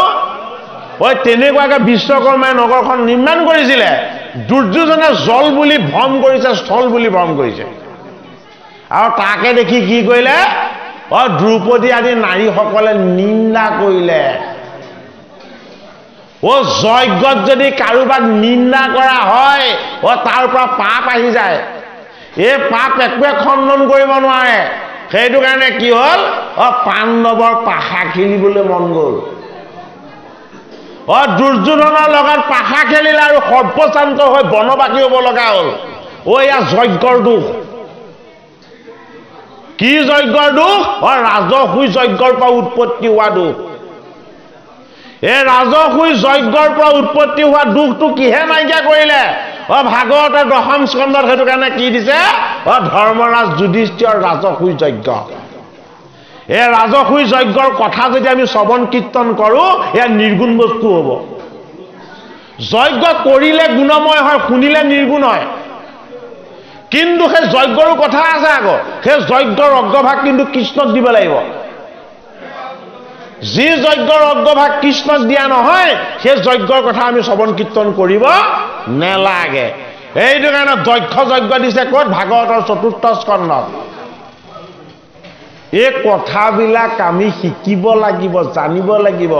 বুজিব লাগিব শাস্ত্ৰতনো এই কাহিনীবিলাক কিয় দিছে দক্ষ ব্ৰহ্মাৰ পুত্ৰ ব্ৰাহ্মণ হৈ বৈষ্ণৱকনো কিয় নিন্দা কৰিছে হয়নে বাৰু বৈষ্ণৱক নিন্দা কৰিলে যিমান পাপ হয় কৃষ্ণক নিন্দা কৰিলে সিমান পাপ নহয় তাৰ প্ৰমাণ ৰাজসুই যজ্ঞৰ শিশুপালে কৃষ্ণক গালি পাৰিছিলে কৃষ্ণক নিন্দা কৰিছিলে শিশুপাল পাপমুক্ত হৈ গ'ল আৰু দক্ষ যজ্ঞত ভগৱানক নিন্দা কৰা নাছিলে এই মহাবৈষ্ণৱ শিৱক নিন্দা কৰা হৈছিলে আৰু দক্ষৰ কি হৈ গ'ল দক্ষ শিৰস্তেদ হৈ গ'ল গতিকে ভাগৱত শাস্ত্ৰই আমাক বুজাইছে বোলে কি ভকতক নিন্দা নকৰিবা ভগৱানক নিন্দা কৰিলে পাপ নহয় ভকতক নিন্দা কৰিলে মহাপাপ হয় গতিকে আমি এই শিক্ষা ল'ব লাগে আমি কাৰো নিন্দা প্ৰশংসা কৰাৰ প্ৰয়োজন নাই আমি কাৰ কথা পাতিব লাগে আমি সৎ কথা ভাল কথা বিদ্যা বুদ্ধিৰ কথা আৰু ভগৱান কৃষ্ণৰ চৈতন্য কথা এই কৃষ্ণৰ গীতা ভাগৱতৰ চৈতন্য কথাৰ যদি শ্ৰৱণ কীৰ্তন হয় তেতিয়া আমাৰ কি হয় আমি গম নোপোৱাকৈ আমাৰ কায় বাক্য আৰু মন শুদ্ধ হয় গুৰুজনাই আমাক উপদেশ দিছে ভাগৱতত কি বুলি উপদেশ দিছে যে হে নৰনাৰীসকল তোমাৰ এই দেহটো কি তোমাৰ এই দেহটো এখন তীৰ্থ এই দেহটো কি তীৰ্থ এখন মুকুতিৰ দ্বাৰ আমাৰ দেহাটো কি আমাৰ দেহাটো মুকুতিৰ দ্বাৰ আমি এই মানৱ জনম লৈ আমি জীৱনৰ জড় বন্ধনৰ পৰা মুক্ত হৈ হৰিত ভকতি কৰি আমি হৰিময় হৈ যাব পাৰোঁ এইটো কাৰণে এই মুকুতিৰ দ্বাৰ স্বৰূপ এই দেহটো থাকোঁতে আমি যাতে হৰিত শৰণ লৈ হৰিক ভজি আমি ভকতৰ সংগত আমি ভগৱন্তৰ গুণ কীৰ্তন আমি শ্ৰৱণ কীৰ্তন কৰাৰ যাতে অনুশীলন আমি কৰি থাকোঁ এইটো কাৰণে পদৰ যোগেদি আমাক জনাইছে হে ৰাম হেন জানি চিন্তাহিত কৃষ্ণ তৱৰ পিয়াচিত কৃষ্ণে কৰিবে ভয় ত্ৰাণ জীৱন বিজুলি পাই অথিৰ মনুষ্যকায় কৈতকেতিখনে ৰৈ প্ৰাণ কৃষ্ণ হেন দেৱ জানি কোনো অধম প্ৰাণী কৰয়ান দেৱত বিশ্বাস যেন ভ্ৰমৰৰ মধু প্ৰিয় পাৰিজাত মধু আন পুষ্প নকৰে নিবাস কৃষ্ণে মুকুতি বীজ কৃষ্ণে সুহৃদ নিজ কৃষ্ণৰ পাৱত ৰতি নেনাইৱালে জালে এইটো ঘূৰ কলিকালে কৃষ্ণ নাম বিনে নাহি গতি দেখা যুগ ধৰ্মচা অবিলম্বত কাৰ্য নাই ও সত্তৰে গলত বান্ধা নাম নমৰা বিষয় ভুলে কৃষ্ণৰ কিং কৰে বোলে নিৰন্তৰে বোলা ৰাম ৰাম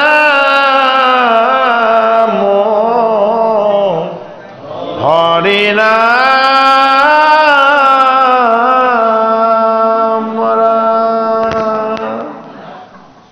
এতিয়া ৰাইজৰ কথা আমাৰ কৃপালু সেৱকী বাবৰ কথা যদি অনুষ্ঠান আগবঢ়াব লাগে আকৌ পদৰ হেৰি পৰিছে আগবাঢ়ক যদি ৰাখিব লগা হয় জ্যোতি পৰিছে ৰাখিব পাৰে আমি আকৌ সেৱকী হেৰি আমাৰ একো ইচ্ছা নাই আজি যি ইচ্ছা আপোনাৰ হ'ব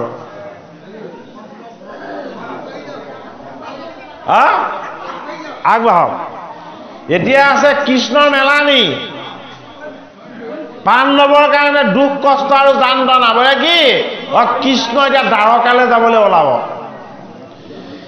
এই শৌনক বদতি তুমি শুনেও কসুত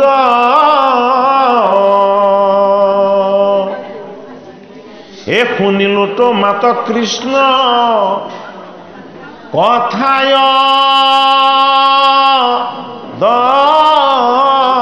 ভূত কৃষ্ণে কি কৰিলা যুদ্ধ সমৰ্পিয়া পাছে ইটো কথা শুনিতে আমাৰ ইচ্ছাই আছে এই সুত নিগদতি ঋষি সব শুনা কথা এ ভাৰত যুদ্ধক সাংগ কৰি হৰি তথা এ যুধিষ্ঠিৰ নিপতিৰ বহায়া উৎসৱ এটা সম্বাৰ প্ৰীতিয়াতি সাধিলা মাধৱ কৃষ্ণ হৰি কৃষ্ণ দিয়ক এ কৃষ্ণৰ প্ৰসাদে পাছে যুধিষ্ঠিৰ নিপ সাগৰ পৰ্যন্ত পাইলা ৰাজ্য জম্বুদ্বীপ কৃষ্ণ পাৱে চিত দিয়া বঞ্চিল কাল এ পুত্ৰৱতে কৰিলা প্ৰজাক প্ৰতিপাল কোটি কন্দৰ্পটো কৰি ৰূপক সম্পত্তি দেখি কতো নাৰীৰ বিস্ময় ভৈল মতি এ দুটি পুৰন্দৰ যেন থাকিলা নৃপতি দ্বাৰকা কজাইবা কৃষ্ণৰ ভৈল মতি এ সুহিন্দ সৱক কৰাই আনন্দ উদয় হস্তিনাপুৰত বসি মাসকতি পয় যুধিষ্ঠিৰ নিপতিত মাগিয়া মেলানি এ কুন্তি কৰিলা শান্ত বুলি প্ৰিয় বাণী দ্ৰৌপদী প্ৰমুখ্যে পাণ্ডৱৰ যত নাৰী এ বুলিলা আছা সবাই সবা কুমুৰাৰী ৰথত চৰিলা পাছে পৰম মংগলে কৃষ্ণৰ বিয়োগ দুখে পাণ্ডৱ সকলে এ কহিবাক খোজন্তে নে তৰবহে নিৰ এ প্ৰবন্ধে কৰিলা তাক কথম পিঠিৰ এ কতো আলিংগন্ত কতো প্ৰণামন্ত মাথে এ মহোৎসৱে কৰিলন্ত যাতা জগন্নাথে এ মৃদংগ গোমুখ শংখ বজাৱে কাহাল এ দিন্দি মদ গৰ ঢোল ৰোল কৰতাল চিহ্ন চন্দা দণ্ড সত গাউল বুম্বালে চলি যায় সেনা হব মহাকৌতুহলে এ অৰ্জুনে ধৰিলা চত মাথাটো সাদৰে এ উদ্ধৱ খাদ্য কি বিনছে ধবল চামৰে ভগৱান কৃষ্ণই যিটো উদ্দেশ্য লৈ আহিছিলে সেই উদ্দেশ্যটো তেওঁ সফল কৰিলে তেওঁ কি উদ্দেশ্য লৈ আহিছিলে यदा यदहि धर्मस्य ग्लानि भवति भारत अभ्युत्थानम् अधर्मस्य तदात्मतं चिदमहं परित्राणाय साधूनां विनाशाय च दुष्कृतं धर्म संस्थापनार्थये संभवामि युगे युगे ভগৱান কৃষ্ণৰ উদ্দেশ্য আৰু লক্ষ্য বলে কি ধৰ্ম ৰক্ষা হওক অধৰ্ম কোন দুৰ্যোধন অন্যায় কোন দুঃশাসন দুষ্ট বুদ্ধি কোন শকুনি মামা গতিকে কৃষ্ণই লীলা কৰি এই চৰিত্ৰবিলাকৰ যোগেদি আমাক শুধৰাই দিব বিচাৰিছে কি শুধৰাই দিব বিচাৰিছে দ্বাৰকা হল কৃষ্ণৰ ৰাজ্য দ্বাৰকা কি এই দেহৰূপী দ্বাৰকালে কৃষ্ণ আকৌ ঘূৰি যাব কেতিয়া ঘূৰি যাব যেতিয়া আমি এইটো দেহৰ পৰা যেতিয়া কৃষ্ণ বস্তুৱে বিদায় ল'ব আমাৰ এই জীৱটোৱে বিদায় ল'ব তেতিয়া আকৌ এটা দেহ পাব যদি সৎ কৰ্ম আৰু ভাল কৰ্ম কৰিছে তেতিয়াহ'লে এটা ভাল দেহ পাব আৰু যদি বেয়া কৰ্ম কৰিছে তেতিয়াহ'লে কি হ'ব তাৰ কৰ্ম বন্ধ অনুসৰি সেইমতে কি জীৱন পাব এতিয়া কৃষ্ণ যে দ্বাৰকালৈ যাবলৈ ওলাইছে প্ৰথমবাৰ ওলাওঁতে ধৰ্মৰাজ যুধিষ্ঠিৰে ক'লে যে হে কৃষ্ণ তুমি যদি তোমাৰ ৰাজ্যলৈ ঘূৰি যাবলৈকে হয় তেতিয়াহ'লে তুমি মোৰ এই ৰাজ আসনত কিয় বহুৱাইছিলা মইতো প্ৰথমতে ৰজা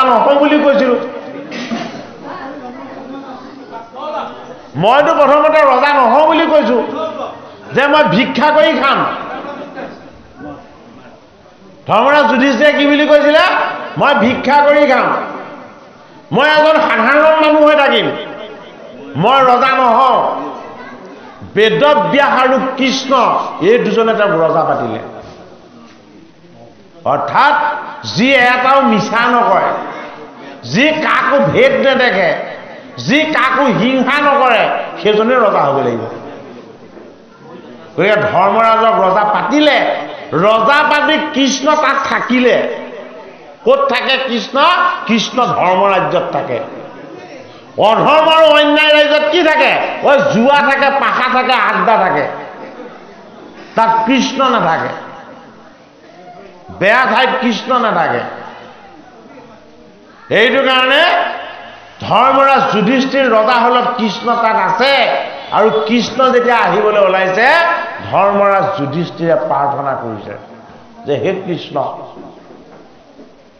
তুমি যদি গুচি যোৱা এখন ধৰ্মৰাজ্য হৈ থাকিব জানো আমাৰ সম্পত্তিয়ে তুমি যদি গুচি যোৱা মই আকৌ ৰাজ সিংহাসনৰ পৰা মই বিদায় ল'ব লাগিব বোলে কিয় তুমি নাথাকিলে মই ৰজা হৈ থাকিব নোৱাৰিম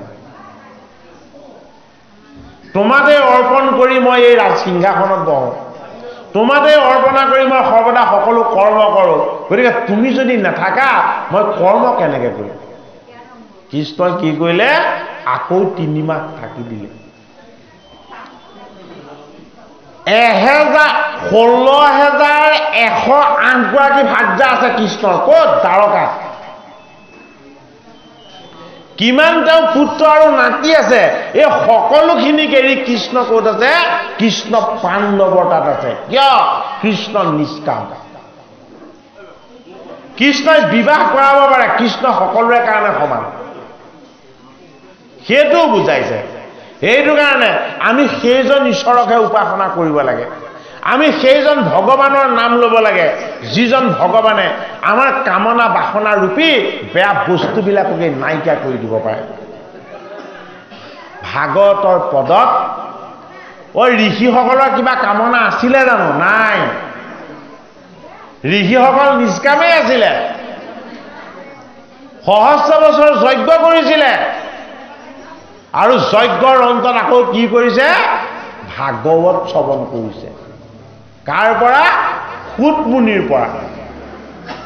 কিয় ভাগৱত শ্ৰৱণ কৰিছে? ঋষিসকলেও বুজি পালে যে তপ ব্ৰত দান যজ্ঞ পূজা পাতল এইবোৰ চব মিছা। এইবিলাকৰ যোগেদি জীৱ উদ্ধাৰ হ'ব নোৱাৰে, জীৱ তাৰণ হ'ব নোৱাৰে। জীৱ তাৰণ কেনেকৈ হ'ব? কৃষ্ণৰ নাম, কৃষ্ণৰ ৰূপ, কৃষ্ণৰ লীলা আৰু কৃষ্ণৰ ধাম, এইবিলাক কথাৰ শ্ৰৱণ কীৰ্তন আৰু মননৰ দ্বাৰাহে জীৱ উদ্ধাৰ হ'ব। এতিয়া ভগৱান কৃষ্ণ যেতিয়া দ্বাৰকালৈ যাবলৈ ওলালে, ইন্দ্ৰপ্ৰস্থ আৰু হস্তিনাপুৰৰ কি হৈ গৈছে? নাৰীসকলে কৃষ্ণৰ চৰণ সেৱা কৰিছে আৰু কৃষ্ণক কুটিনতি কৰিছে। দ্বাৰকালৈ যাবলৈ ওলালত ইন্দ্ৰপ্ৰস্থ আৰু হস্তিনাপুৰৰ সকলোৱে কেৱল কৃষ্ণ কৃষ্ণ ধ্বনিৰে কৃষ্ণক কি কৰিছে? আগবঢ়াই দিছে। কৃষ্ণৰ সখা অৰ্জুনে বগা শস্ত্ৰ ধৰিছে আৰু দুফালে, এফালে সাত্যকী কৃষ্ণৰ সাৰথী আৰু অন্যফালে কোন? অন্যফালে হ'ল উদ্ধৱ। উদ্ধৱ হ'ল কৃষ্ণৰ প্ৰাণৰ বান্ধৱ। এই দুজনে কি কৰিছে? ভগৱান কৃষ্ণক ধবল চামৰেৰে সৈতে বিচি বিচি সেৱা কৰিছে। হয়নে বাৰু? ঈশ্বৰ কৃষ্ণৰ ভকতৰ ৰাজ্যৰ পৰা নিজৰ ৰাজ্যলৈ যাত্ৰা কৰিবৰ সময়তো একো তেওঁৰ কামনা নাই, একো তেওঁৰ বাসনা নাই। তেওঁৰ লক্ষ্য আৰু উদ্দেশ্য কি? কেৱল তেওঁ ভকতসকলক আনন্দ দান কৰা। ভগৱানক আনন্দ দিবৰ কাৰণেই তেওঁ 16,100 অষ্টমহিষীক তেওঁ ত্যাগ কৰি তেওঁ ভকতৰ সংগত আছে। গতিকে আমি সেইজন হৃদয়ৰ দেৱতা ভগৱান কৃষ্ণৰ এই ভাগৱত শাস্ত্ৰৰ অমৃত যদি আমি পান কৰিবলৈ অভ্যাস কৰোঁ, তেতিয়া আমাৰ জীৱনত যিবিলাক দুখ যান্ত্ৰণাৰূপী কালকূট আছিলে এইবিলাক আমাৰ পৰা কি হ'ব? আঁতৰ হ'ব। হে ৰাম,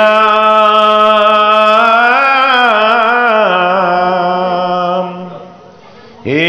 নকৰিবা প্ৰাণ সখী, কৃষ্ণত বিস্ময় এ সাক্ষাতে ঈশ্বৰ এতে জানিবা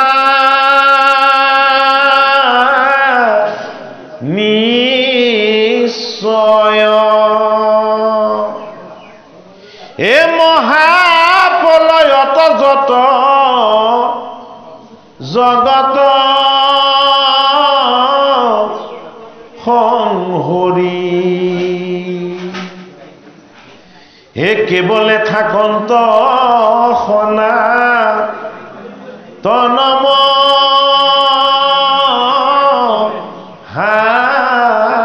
হৰি, এতে হন্তে হে এন্তে কৃষ্ণ জানিবা নিশ্চয়। এ জগত কাৰণ হেতু ভৈলন্ত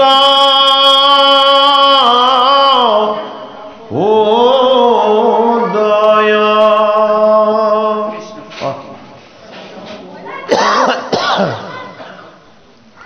হে ৰাম, হে মায়াৰ হাতত পাছে পলয় ৰমন্তে, এ জগতকে ষড়যন্ত্ৰয়ে হন্তে ভয়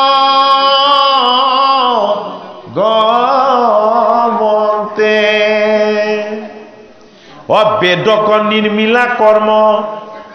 কৰাই বা কপতি এই পুৰাণ পুৰুষ এখন তেখেতক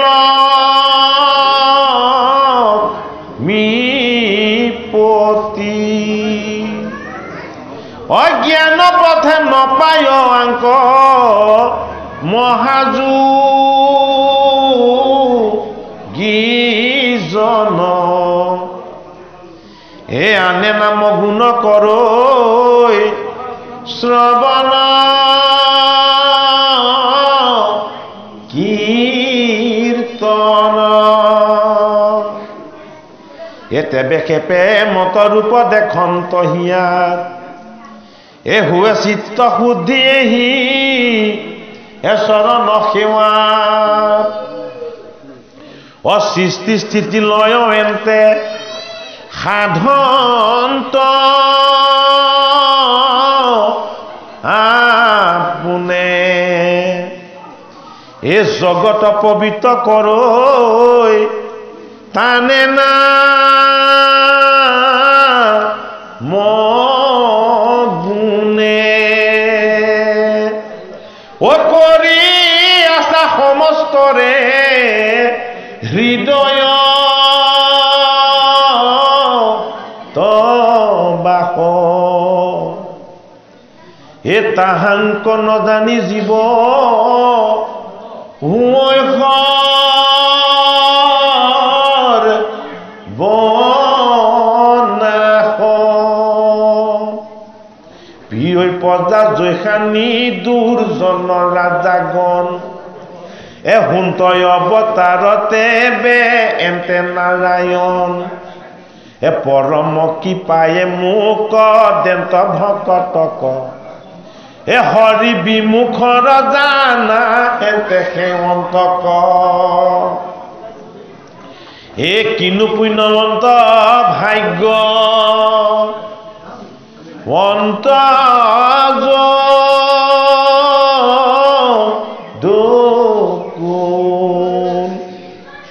ও যাহাত জন্মিল জগ তৰয়া দিমূল হে ৰাম অকিনো পুণ্য কৰি আছে মথুৰা নগৰী এ চৰণে ভমিলা জাত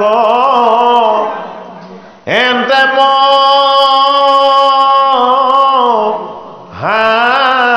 হৰি দেখিও আশ্চৰ্য ভাগ্য যিটো দ্বাৰকাৰ যাৰ যশে স্বৰ্গ গুক হৰিলা তিৰস্কাৰ এ যাৰ পদা অনুদিনে দেখৈ কৃষ্ণ মুখ ও স্বৰ্গতো নাহিকে জানা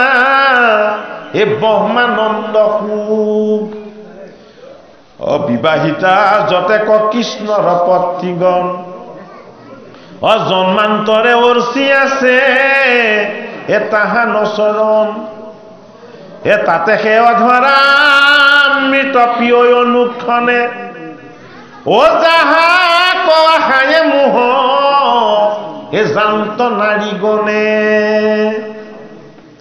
এ ৰুক্মিণী প্ৰমুখ্যে নাৰী কিনো ভাগ্যৱতী যাহাৰ গৃহক কৃষ্ণে এখনে কনে ৰংগী এ কমল লোচন স্বামী পায় অনুক্ষণে সেৱা কৰি থাকৈ এহি হে অৰুণ চৰণে ভগৱান কৃষ্ণৰ চৰণ চিন্তা আৰু উপাসনা ভগৱান কৃষ্ণক একান্ত ভকতি ক'ত কৰি দেখুওৱা হৈছে ভাগৱত শাস্ত্ৰ ভাগৱত শাস্ত্ৰ ভাগে জীৱ তাৰণ আৰু জীৱ উদ্ধাৰৰ কাৰণে এটা বস্তুক আশ্ৰয় ল'বলৈ আমাক দেখুৱাইছে ভাগৱত শাস্ত্ৰই এটা ডাঙৰ ঈশ্বৰ শিক্ষা দিব বিচাৰিছে বোলে কি তোমাৰ ভোক লাগিলে তুমি নিজে অন্ন ল'ব লাগিব হয়নে নহয় মোৰ যদি ভোক লাগে পিয়াহ লাগে তৃষ্ণা দূৰ কৰিবলৈ জল নিজে পান কৰিব লাগিব আৰু ক্ষুধা নিবাৰণ কৰিবৰ কাৰণে অন্ন নিজে গ্ৰহণ কৰিব লাগিব বেলেগে অন্ন লৈ দিলে আমাৰ কেতিয়াও ক্ষুধা তৃষ্ণা দূৰ নহয় এয়া জীৱৰ ধৰ্ম জীৱক জীয়াই থাকিবলৈ কি লাগিব জীয়াই থাকিবলৈ ৰস লাগিব ৰসৰ কাৰণে আমি অন্ন ল'ব লাগিব হয়নে বাৰু এই পঞ্চভূতৰ দেহটোক জীয়াই থাকিবৰ কাৰণে ভৌতিক বস্তুবিলাক লাগে এই দেহটোক যি ধৰি ৰাখিছে এই দেহটোক যি প্ৰতিপালন কৰি ৰাখিছে তাক একো নালাগে তাক কিয় একো নালাগে তাৰ ঘৰত একো কমি নাই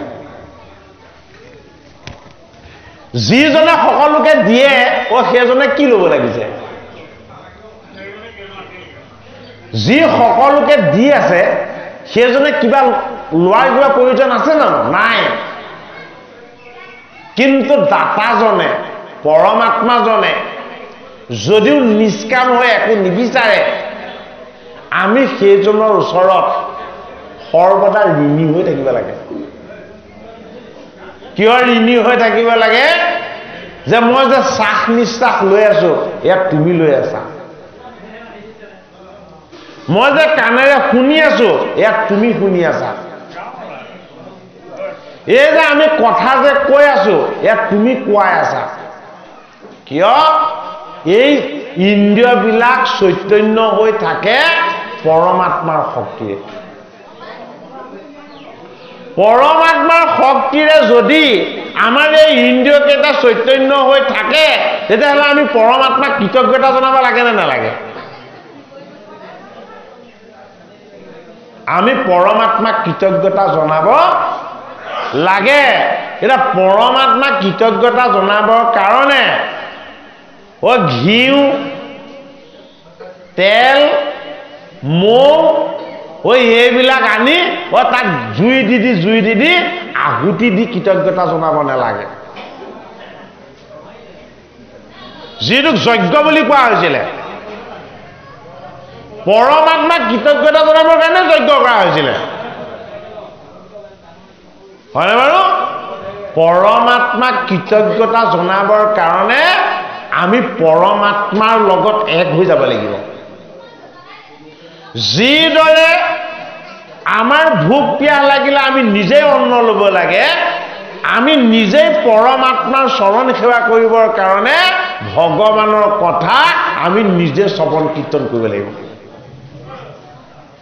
মোৰ দেউতাই যদি কৃষ্ণ বা ভগৱানৰ কথা শ্ৰৱণ কীৰ্তন কৰিছে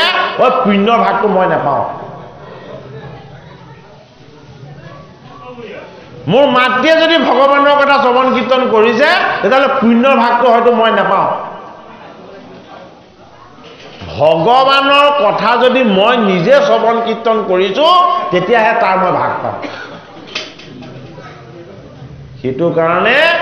ঋষিসকলে যজ্ঞ কৰিছিল কিহৰ কাৰণে পৰম প্ৰভুক সন্তুষ্ট কৰিবৰ কাৰণে কাৰ কাৰণে জগতৰ কুশল আৰু মংগলৰ কাৰণে যজ্ঞ কৰিছিলে ঋষিসকল ব্ৰহ্মচাৰী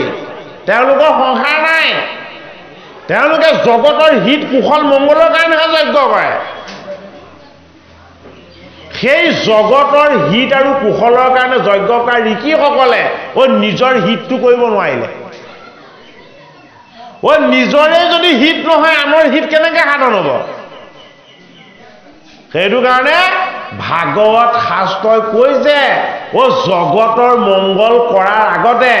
তুমি নিজে মংগলময় হৈ লোৱা আমি নিজে কি হৈ ল'ব লাগিব মংগলময় হৈ ল'ব লাগিব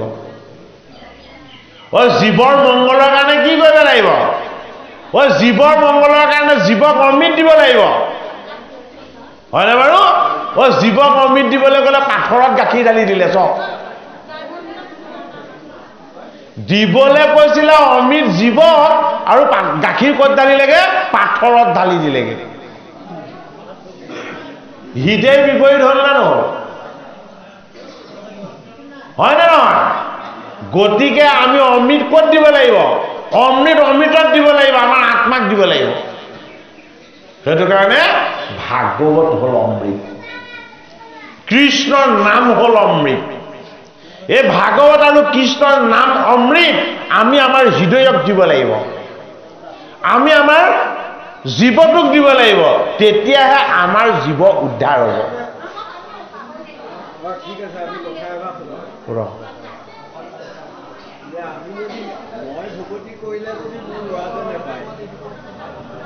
বা মই ভকতি কৰিলে যদি মোৰ বা ছোৱালীজনীয়ে নাপায় বা পিতৃ মাতৃয়ে নাপায় তেতিয়াহ'লে প্ৰহ্লাদে ভকতি কৰোঁতে একো উদ্ধাৰ কেনেকৈ প্ৰহ্লাদে ভকতি কৰোঁতে 21 পুৰুষে উদ্ধাৰ হ'ল বুলিছে প্ৰহ্লাদৰ পিতৃ আগৰ জন্মত কোন আছিলে প্ৰশ্নটোৰ উত্তৰটো চাওক প্ৰহ্লাদৰ পিতৃ আগৰ জন্মত কোন আছিলে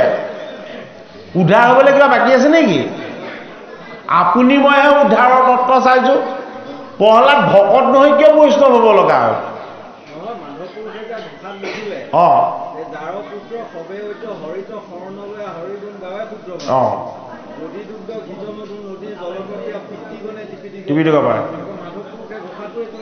শুনক সেই কথাটোৰ বিৰোধিতা কৰি আমি কোৱা নাই তাৰমানে আমি পুণ্য ভাগ পাবলৈ হ'লে হৰিৰ কথা শ্ৰৱণ কীৰ্তন নিজে কৰিব লাগিব যাৰ পুত্ৰ হবে ঐত মানে কি আপুনি মই প্ৰত্যেকে কোনোবা পিতৃ মাতৃৰ পুত্ৰ হয়নে নহয় হয়নে বাৰু ৰ'ব আপুনি জীয়াই থাকোঁতে যদি হৰি ভকতি নকৰে হয়নে তেতিয়াহ'লে আপোনাৰ পিতৃ মাতৃয়ে আপোনাক জন্ম দি কেতিয়াও উদ্ধাৰ নহয় আৰু এটা কথা ভাগৱত শাস্ত্ৰ কৈছে কোনেও কাকো উদ্ধাৰ কৰিব নোৱাৰে উদ্ধাৰ কৰা কামটো কেৱল ঈশ্বৰ গজেন্দ্ৰ শৰণ লৈলা তাহি হৰি বুলি হয়নে গজেন্দ্ৰই নিজে শৰণ লোৱাৰ কাৰণেহে উদ্ধাৰ হৈছে হয়নে নহয় এতিয়া প্ৰহ্লাদে যে 21 পুৰুষ উদ্ধাৰ কৰিছে প্ৰহ্লাদে উদ্ধাৰ কৰা নাই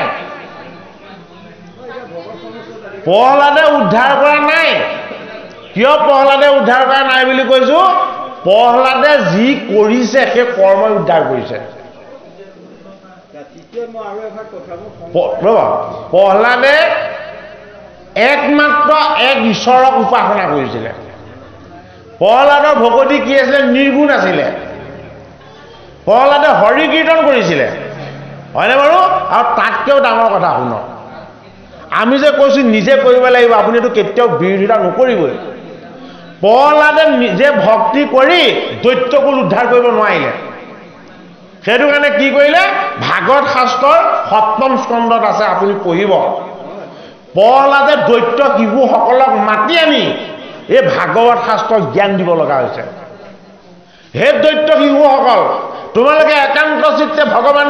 দৈৱকী নন্দন কৃষ্ণক উপাসনা কৰিবা তোমালোকে বামানয় শাস্ত্ৰবিলাকত গুৰুত্ব নিদিবা বামানয় মানে কি বামানয়ৰ কাৰণে বন্ধনকাৰী যিবিলাক শিক্ষাই জীৱক ৰজগুণী কৰে তমগুণী কৰে বন্ধনকাৰী কৰে সেয়া বামানয় শাস্ত্ৰ যি শিক্ষাই জীৱক বন্ধনমুক্ত কৰে সেয়া নিৰ্গুণ শাস্ত্ৰ সেইটো কাৰণে যদি প্ৰহ্লাদে যদি গোটেই 21 পুৰুষ উদ্ধাৰ কৰিলেহেঁতেন কৰাৰ কৌশলটো চাই লওক প্ৰহ্লাদে জন্ম হৈ 21 পুৰুষ উদ্ধাৰ কৰা নাই দৈত্য শিশুসকলক ভাগৱত জ্ঞান দি হৰিৰ কথা শ্ৰৱণ কীৰ্তন কৰাইহে উদ্ধাৰ কৰিছে সেইটো কাৰণে আমি হৰি ভকতি মই কৰিলে মোৰ পিতৃয়ে নাপাব বুলি কোৱাৰ অৰ্থটো আপুনি ভুলকৈ নুবুজিব বস্তুটো আপুনি বুজাত ভুল কৰিছে মই যদি ভকতি কৰোঁ সেই ভকতিৰ ফলটো মোৰ বাবেহে হ'ব মোৰ সতী সন্তানে যদি ভকতি কৰে সেই ভকতিৰ যিটো ফল হ'ব সেইটো তেওঁৰ কাৰণে হ'ব যিহেতু ভকতে কেতিয়াও ফলবাঞ্ছা কৰি ভকতি নকৰে সেইটো কাৰণে প্ৰহ্লাদে 7ম স্কন্ধত ভাগৱতত দেখাইছে প্ৰহ্লাদ জন্ম হৈ দৈত্যকুল উদ্ধাৰ নাই কৰা প্ৰহ্লাদে দৈত্য শিশুসকলক এক ঈশ্বৰৰ জ্ঞান দিহে উদ্ধাৰ কৰিছে পহলাতে আমাক ভকত সমস্ত বাখ্যা দিয়ে আমি আজি আপোনাৰ কথাই কওঁনে জগত নহয় ভকত সমস্তই কোৱাটো মই মানিব নোৱাৰো আপুনি মই কোৱাটো আপুনি মানিব নোৱাৰিব আমি এটাহে মানিব পাৰিম যিটো ভাগৱত শাস্ত্ৰই কৈছে শাস্ত্ৰ হ'ল আমাৰ আচাৰ্য শাস্ত্ৰই যিটো আচৰণ দিব আমি সেইটো ল'ব লাগিব আমি কোনোবাই ক'লে বুলিয়ে জাপি দিলে বুলিয়ে ল'ব পাৰিম জানো হয়নে ভাগৱত শাস্ত্ৰৰ 7ম স্কন্ধত দেখাইছে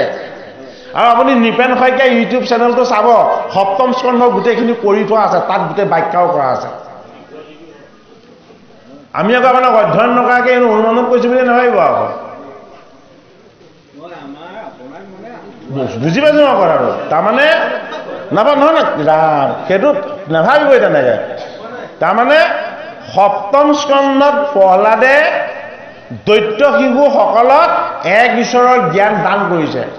মহাহৰিক পুজিবৰ কাৰণে উপদেশ দিছে তোমালোকে একান্ত চিত্তে ভগৱান কৃষ্ণক উপাসনা কৰা তুমি ভগৱান কৃষ্ণৰ বাহিৰে এই আসুৰী বৃত্তিবিলাকে আমাৰ দৈত্যকুলক উদ্ধাৰ কৰিব নোৱাৰে হয়নে বাৰু সেইটো কাৰণে হৰিৰ কথা শ্ৰৱণ কীৰ্তন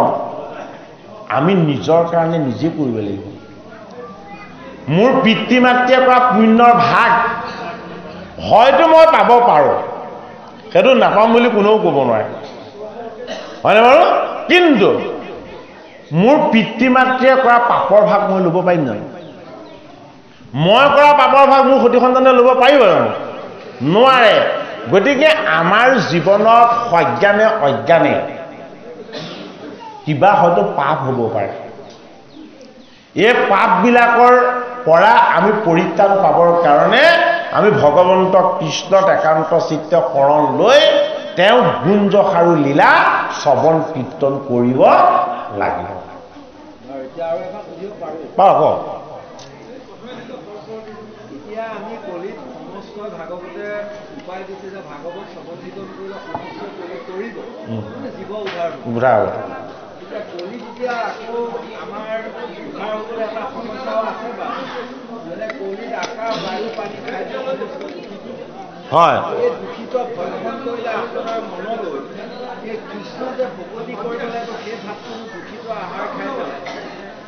দূষিত আহাৰ খাই বেগে নক'ব কাৰণ বেগ সময়তে দূষিত হৈ যাব তেওঁলোক কৃষ্ণ ভকতি কেনেকৈ আপুনি এটা কথা সদায় মনত ৰাখিব আপোনাৰ লগত অমৃত আছে সেইটো প্ৰথম অনুভৱ কৰিব আপুনি বা মই সদায় অনুভৱ কৰিব লাগিব যে মোক অমৃতেৰে ধাৰণ কৰি আছে অমৃত হ'ল কি আমাক ধাৰণ কৰা আত্মা হয়নে প্ৰহ্লাদক বিষ খুৱাইছিলে জুইত অগ্নিত দিছিলে জলতো শিল দি ডুবাইছিলে প্ৰহ্লাদক নুমুৱাব পাৰিছিলে জানো হয়নে আমি সঞ্জীৱনী শক্তি লাভ কৰি থাকোঁ ক'ৰ পৰা আত্মাৰ পৰা অন্নৰ পৰা ৰস পাওঁ ৰসে আমাৰ দেহাটো বৰ্তাই ৰাখে এই ৰসবিলাক যদি শুদ্ধ নহয় যদি ভেজাল হয় তেতিয়াহ'লে এই দেহাটো বেছি দিন বৰ্তি নাথাকিব ৰ'ব নহয় আমাৰ এই দেহাটো বৰ্তি নাথাকিব বেছি দিন হয়নে কিন্তু 1000 বছৰ যি থাকিবৰ কাৰণে আমি জীৱন লোৱা নাই আমি জীৱন লৈছোঁ ভগৱান কৃষ্ণক ভজিবৰ কাৰণে যদি আমি একান্ত চিত্তে ভগৱান কৃষ্ণৰ চৰণ উপাসনা কৰিছোঁ আমি নিষ্পৃহভাৱে যদি তেওঁৰ চৰণ ভজিছোঁ কাইলৈ মৃত্যু হ'লেনো আমাৰ কি আক্ষেপ কৰিবলগীয়া আছে কিনো এই জগতখনৰ কাৰণে আমি ইমান বেছি কাম কৰি দি থৈ যাম 100 বছৰ জীয়াই থাকি যিকেইটা দিন ঈশ্বৰৰ কৃপাত জীয়াই আছোঁ সেইকেইটা দিনতেই হৰিত ভকতি সৎ চিন্তা শুদ্ধ বিচাৰ শুদ্ধ সংস্কাৰ এইবিলাক লৈ থাকিলেই হ'ল আৰু মানুহৰ সংখ্যা বাঢ়িছে গছ গছনিৰ পৰিমাণ কমিছে পৃথিৱীখনৰ উৰ্বৰা শক্তি হ্ৰাস পাইছে হয়নে নহয় গতিকে এইবিলাক আপুনি মই সকলো ৰোধ কৰিব নোৱাৰোঁ কিন্তু নিজে নিজৰ কাৰণে প্ৰতিকাৰৰ ব্যৱস্থা কৰিব পাৰোঁ কাৰণ খাদ্য সামগ্ৰী সকলো ভেজাল হৈছে আমি জানিছোঁৱেই হয়নে বাৰু এইবিলাকে আমাৰ স্বাস্থ্যটো ৰুগীয়া কৰিছে কিন্তু দেহা ৰুগীয়া হ'লেও যাতে মন ৰুগীয়া নহয় মনটো যদি সবল হৈ থাকে সবল মনত সদায় সুস্থ চিন্তা আহিব সুস্থ চিন্তাই হৰি ভকতিৰ পথেই দেখাব হৰি ভকতিৰ বাহিৰে বেলেগ পথ নেদেখুৱায় এতিয়া আমি নিজেও দেখিছোঁ পাইছোঁ শুনিছোঁ যে গুৰুজনাৰ নাম ধৰ্ম বা গীতা ভাগৱত শাস্ত্ৰৰ প্ৰতি মানুহৰ যিটো আগ্ৰহ এই আগ্ৰহটো আগতকৈ বাঢ়িছে ক্ৰমান্বয়ে হয়নে আপুনি যে কৈছে ভেজাল খাদ্য খাই কিবা কৰি এইটো পাৰিব জানো পাৰিব হয়নে সেইটো তেনে অমূলক চিন্তা যিটো সময়ত নৰবলিৰ নিচিনা প্ৰথা চলিছিলে আৰু সেইটো সময়তো গুৰুৱে ইয়াত নাম বস্তু প্ৰচাৰ কৰিছিলে হয়নে নহয় ৰজাৰ ভয়ত খেদা খাই গুৰুজনাই কম কষ্টৰে ধৰ্ম প্ৰচাৰ কৰিছিলে হয়নে এতিয়াতো আমাৰ কাৰণে সেন্দুৰীয়া আলি বনাই দিছে গতিকে আমি কিয় নিগেটিভ চিন্তা ল'ব লাগে যে বেয়া খাদ্য পালোঁ বুলি আমি হৰি ভকতি কৰিব নোৱাৰিম এইটো অমূলক অকাৰণ চিন্তা সেইটো চিন্তাৰ কোনো ভিত্তি নাই আমি মাত্ৰ আমাৰ মনটো শুদ্ধি হোৱা আৰু সবল কৰিব লাগে হয়নে বাৰু ঐ জীৱনৰ ব্ৰতবিলাক ভাও ধৰা ব্ৰত হ'লে নহ'ব জীৱনৰ নিয়মবিলাক আনক দেখুৱাবৰ কাৰণে পালন কৰা নিয়ম হ'লে নহ'ব হয়নে আমি যি নিয়ম সংযম পালন কৰিছোঁ এয়া ঈশ্বৰ সেৱাৰ কাৰণে হ'ব লাগিব সেইটো কাৰণে সদায় সত্য বচন ৰখা কাৰো প্ৰতি কেতিয়াও বেয়া বা বিদ্বেষ ভাৱ নৰখা হয়নে মনুষ্যক ঈশ্বৰ দৰ্শনৰ আনন্দ লাভ কৰিব পৰা মনুষ্য দৰ্শন আৰু ঈশ্বৰ দৰ্শন একে আনন্দ এনে অনুভৱৰ যদি আপুনি গৰাকী হ'বলৈ যদি অনুশীলন কৰে হয়নে তই বিকাৰযুক্ত আহাৰেও আপোনাৰ দেহত বিকাৰ আনিব নোৱাৰিব মানুহৰ ভাৱ ভক্তিৰ শক্তি আৰু সামৰ্থ্যটো বৰ গভীৰ যি কৰা নাই সি অনুভৱো কৰিব নোৱাৰে হয়নে আৰু যি কৰিছে বাস্তৱত পাইছে সি অনুভৱো কৰিব পাৰিব হয়নে আপোনাক আমি কথা কৈ দিব পাৰিম বুজাব পাৰিম কিন্তু অনুভৱটো আমি কেতিয়াও কৰাই দিব নোৱাৰোঁ অনুভৱটো নিজে কৰা বস্তু অনুভৱটো নিজে কৰিবলৈ যত্ন কৰিব লাগিব আপুনি এনে নিয়মীয়াকৈ হৰিৰ গুণ কীৰ্তন কৰেনে বাৰু বেয়া নাপাব আৰু সদায় আপুনি শাস্ত্ৰ অধ্যয়ন কৰেনে কি কোন ভাগ শাস্ত্ৰ অধ্যয়ন কৰে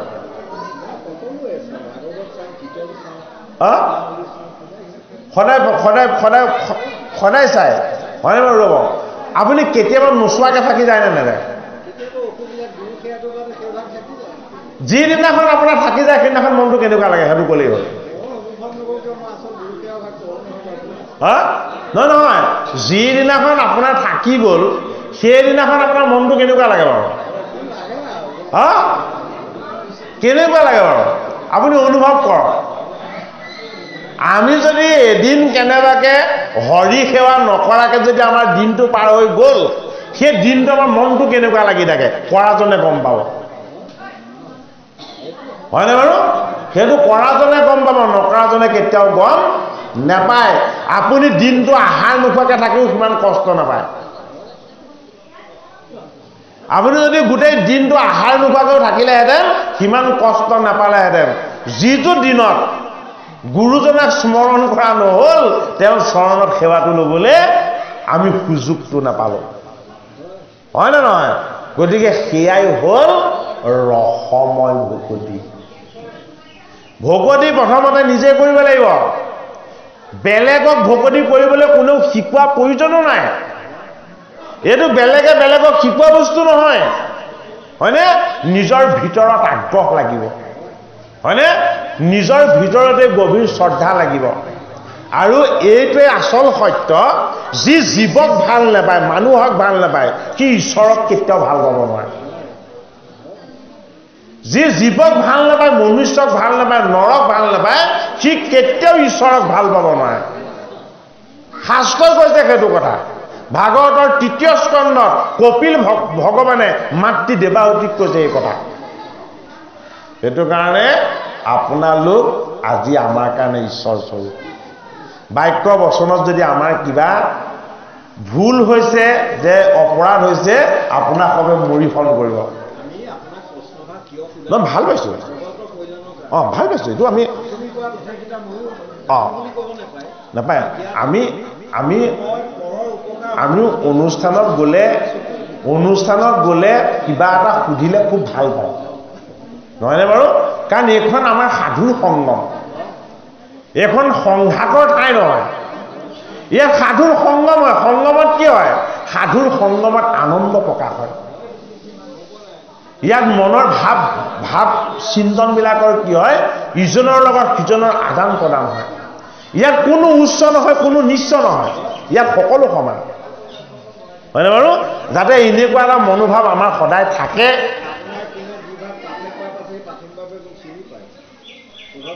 জানে কৃষ্ণ, আমি আপোনাক চিনি পোৱাৰ প্ৰয়োজন নাই, আপুনি মোক চিনি পোৱাৰ প্ৰয়োজন নাই, হয় নহয়? আমি যিজন ঈশ্বৰক উপাসনা কৰোঁ সেইজনক চিনি পালেই আমি সকলোকে চিনি পাওঁ, হয়নে বাৰু? নহয়, মই সেইটো অৰ্থত কোৱা নাই, মই আপোনাক নপঢ়াৰ অৰ্থত কোৱা নাই। আপুনি বস্তু ভুলহে বুজিছে তেতিয়াহ'লে। তাৰমানে আপুনি অধ্যয়ন কৰে বুলি জানিহে সুধিছোঁ, আপুনি অধ্যয়ন কৰে বুলি জানিহে সুধিছোঁ কথাষাৰ। যে এদিন যদি নকৰাকৈ থাকে তেতিয়া কেনেকুৱা লাগে সেইটো আপুনি নিজে গম পাব, হয়নে বাৰু? নাই কৃষ্ণ, নাই হোৱা অপৰাধ একো হোৱা নাই। ভাল কৰিছে, এইটো জানক বুলি কৈছে। কিন্তু হৰি ভকতিটো নিজে কৰা বস্তু, হৰি ভকতিটো বেলেগে কৰি দিব নোৱাৰিব, হয়নে বাৰু? সেইটো কাৰণে কৃষ্ণৰ কথা যদি কৰ্ণৰ ৰন্ধেৰে আমাৰ হৃদয়ত সোমাই যায়, হয়নে? আমাৰ হৃদয়ত যিবিলাক পাপ আছিলে আমি গম নোপোৱাকৈ সেই পাপবিলাক কি হৈ যায়? চূৰ্ণাকৃত হৈ যায়। এইটো অনুভৱো কৰিব পৰা যায় যে কৃষ্ণ কথা শুনাৰ পাছত আৰু আমাৰ মাজত একো পাপ থাকিব নোৱাৰে। কোনখিনি লোকে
বাঘম বাক চাই চলি যান্ত ভগৱন্তা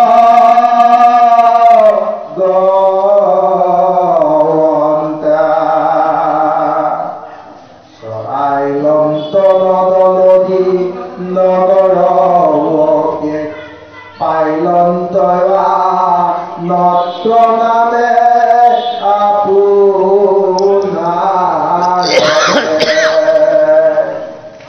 ৰাম সুহিত কৰ মহাদুৰ কৰি ভগিলন্ত পাঞ্চ জৈন শংখ কৰে ধৰি হে ৰাম বসুদেৱ আদি কৰি যত যদু গণ এ ধনিতে জানিল ভৈল পিয়ল ৰসন আগ কৰি পাত হস্তি বাদ্য সুমংগলে গৈলা সবে আগ বাহি মহাকুতুহলে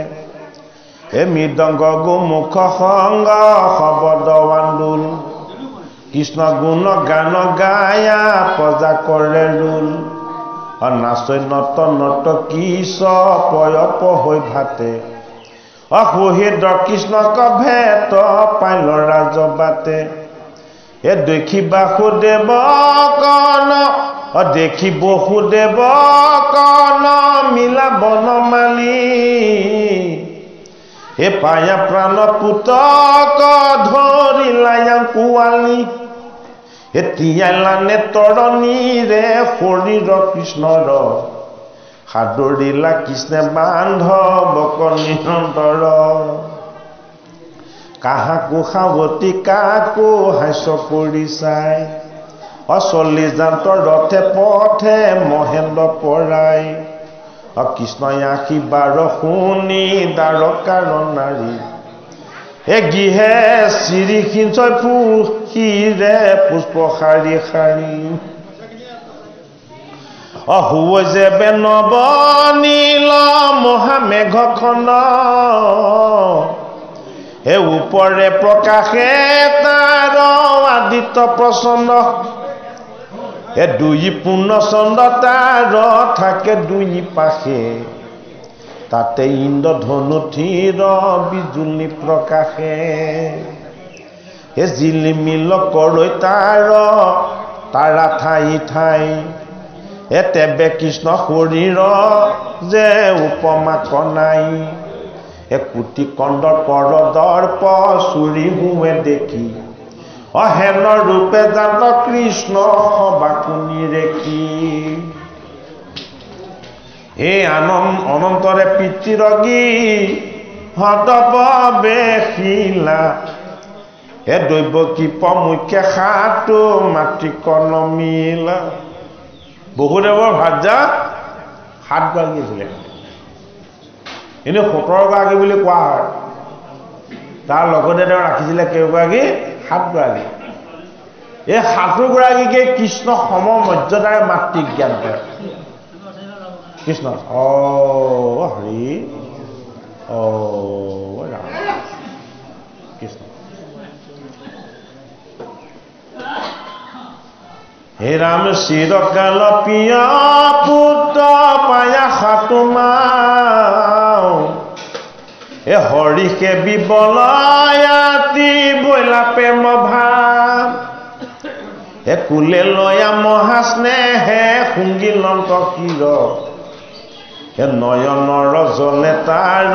তিয়াইলা শৰীৰ এটা সম্বাক আচকীয়া বিনয় বচনে এ নিজ মন্দিৰতে প্ৰৱেশিলা নাৰায়ণে এ 16,000 ভজা আৰু 100 এ একেবাৰে প্ৰৱেশিলা সবাৰো গৃহত এতিয়া কৃষ্ণ দ্বাৰকাৰ পৰা এজন হৈ আহিছিলে ইন্দ্ৰপ্ৰস্থৰ পৰা আৰু দ্বাৰকাত যেতিয়া নিজৰ মন্দিৰত প্ৰৱেশ হ'ব লগা হ'ল ভাৰ্যাসকলৰ লগত কি হৈ গ'ল কৃষ্ণ নিজে 16,108 জন হৈ গ'ল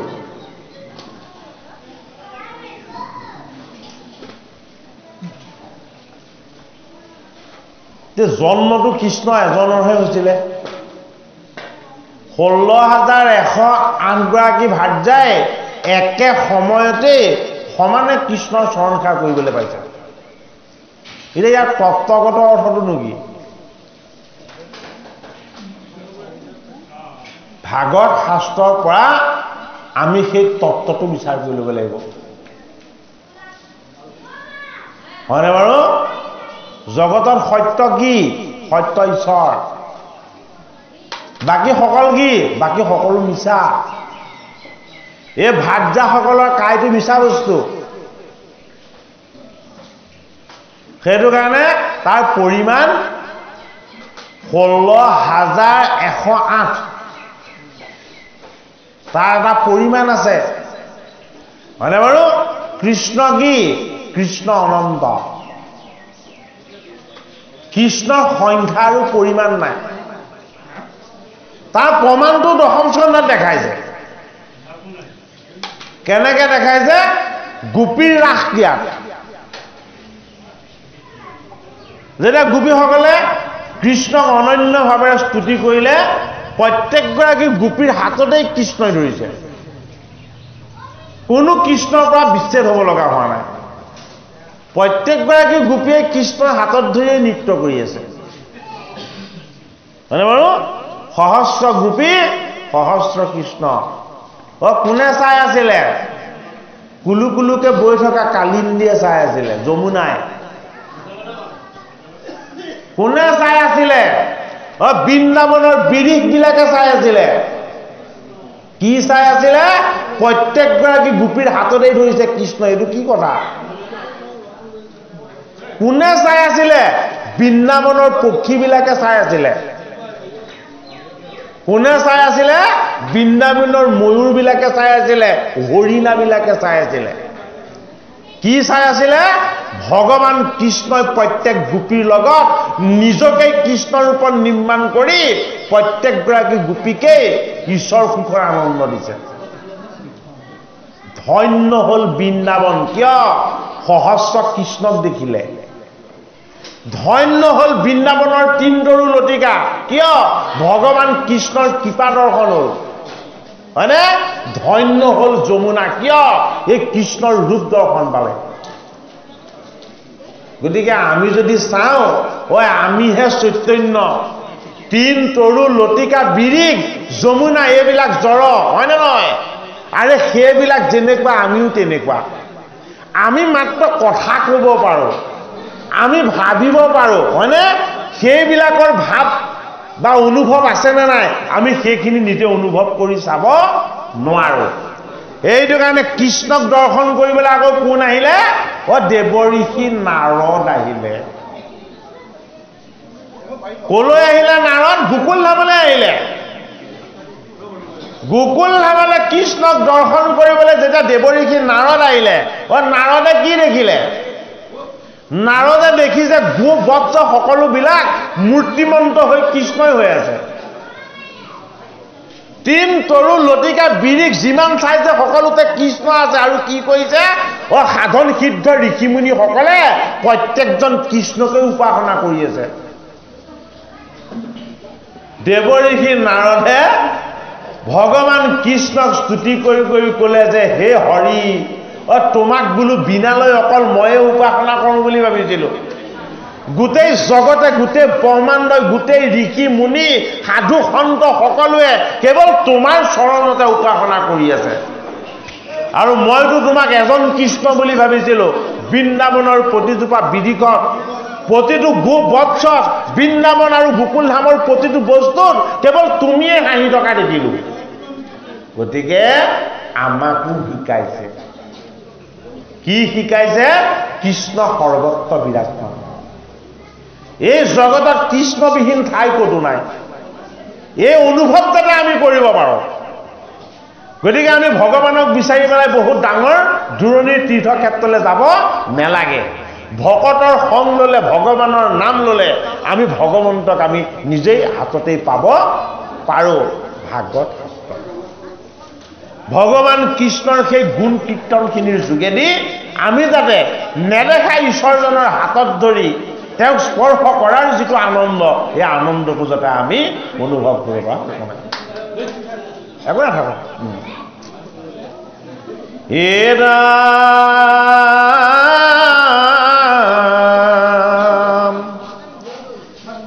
হে যদ্যপি কাষতে থকা ঈশ্বৰ মাধৱ, তথাপি দেখন্তা পিতৃ এবাহে নৱ নৱ, হে যদ্যপি চঞ্চলা লক্ষ্মী জগতে বিদিত, তথাপি নেনন্ত পদ হে যাৰ কদাচিত, হেনয় ঈশ্বৰ কৃষ্ণ হুয়া পৰতেক, স্থিৰ ৰত্ন মধ্যে কিৰা হে কণিলাৱনেক, হে পৰম পদ্মিনী সব লীলা জগগতি, কৃষ্ণক মোহিবে কাৰু হে নভৈল শকতি, হে জগতৰে অন্তৰ্যামী ঈশ্বৰ মুৰাৰী, তাহান মহিমা নজা হে নীল একো নাৰী। 16,108 ভাৰ্যাই বহি লৈ আলোচনা কৰিছে কি বুলি? বোলে কৃষ্ণই মোক যিমান ভাল পায় তোমাক কিমান ভাল নাপায়।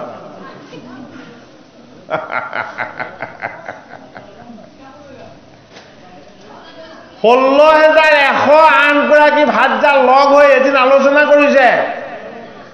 প্ৰত্যেকগৰাকীয়ে দাবী কৰিছে কি বুলি? যে কৃষ্ণই মোক যিমান ভাল পায় তোমাক কিমান ভাল নাপায়। হয়নে বাৰু? তাৰ অৰ্থটো কি? হয়, আমাৰ ভাল পোৱাত কামনা থাকে, আমাৰ ভাল পোৱাত বাসনা থাকে, ভগৱান কৃষ্ণৰ ভাল পোৱাত কোনো কাম নাথাকে, কোনো বাসনা নাথাকে। য'ত কামনা আৰু বাসনা নাই তাতে আচল আনন্দ আছে। এইটো কাৰণেই আমি এগৰাকী ভাৰ্যাকে সন্তুষ্ট কৰি ৰাখিব নোৱাৰো। 16,108 ভাৰ্যা লগত নথকা স্বত্তেও সৰ্বদা সন্তুষ্ট কৰি ৰাখিব পাৰিছে। কিয়? কৃষ্ণ সত্য, সনাতন আৰু শুদ্ধ। কৃষ্ণত কোনো কামনা নাই, বাসনা নাই, হয়নে? তেওঁ নিষ্কাম। নিষ্কাম বস্তুৰ পৰা কেতিয়াও বেয়া উৎপত্তি বা উদ্ভৱ হ'ব নোৱাৰে। হে ৰাম, এ জগতৰে অন্তৰ্যামী ঈশ্বৰ মুৰাৰী, হে তাহান মহিমা নজা হে নীলা একো নাৰী, হে মনে মানিলে ক কৃষ্ণ কিনো কামাতুল, তাতে সেই আহমাকতে যি হে নজান্ত বিদুল, এহিমতে জগতৰ নাথ নাৰায়ণ, এ সাধন্ত সমস্তে ভকতৰ প্ৰয়োজন, এ মনুষ্য চেষ্টাক দেখাই থাকিলন্ত তথা, এ গৈলা দশ একাদশ অধ্যায়ৰ কথা। পাঠ কৰা উঠিম দেই। আমাৰ কৃপালু বাপজন আহিছে, অকণমান পাঠ কৰক, আমি আকৌ অকণমান জিৰণি লৈছোঁ দেই। তাৰ পাছত আৰু যদি আজ্ঞা হয় সন্ধিয়া সময় বহিম। এতিয়াও আকৌ 2 ঘণ্টা কৰা হ'ল অনুষ্ঠান। কৃষ্ণ।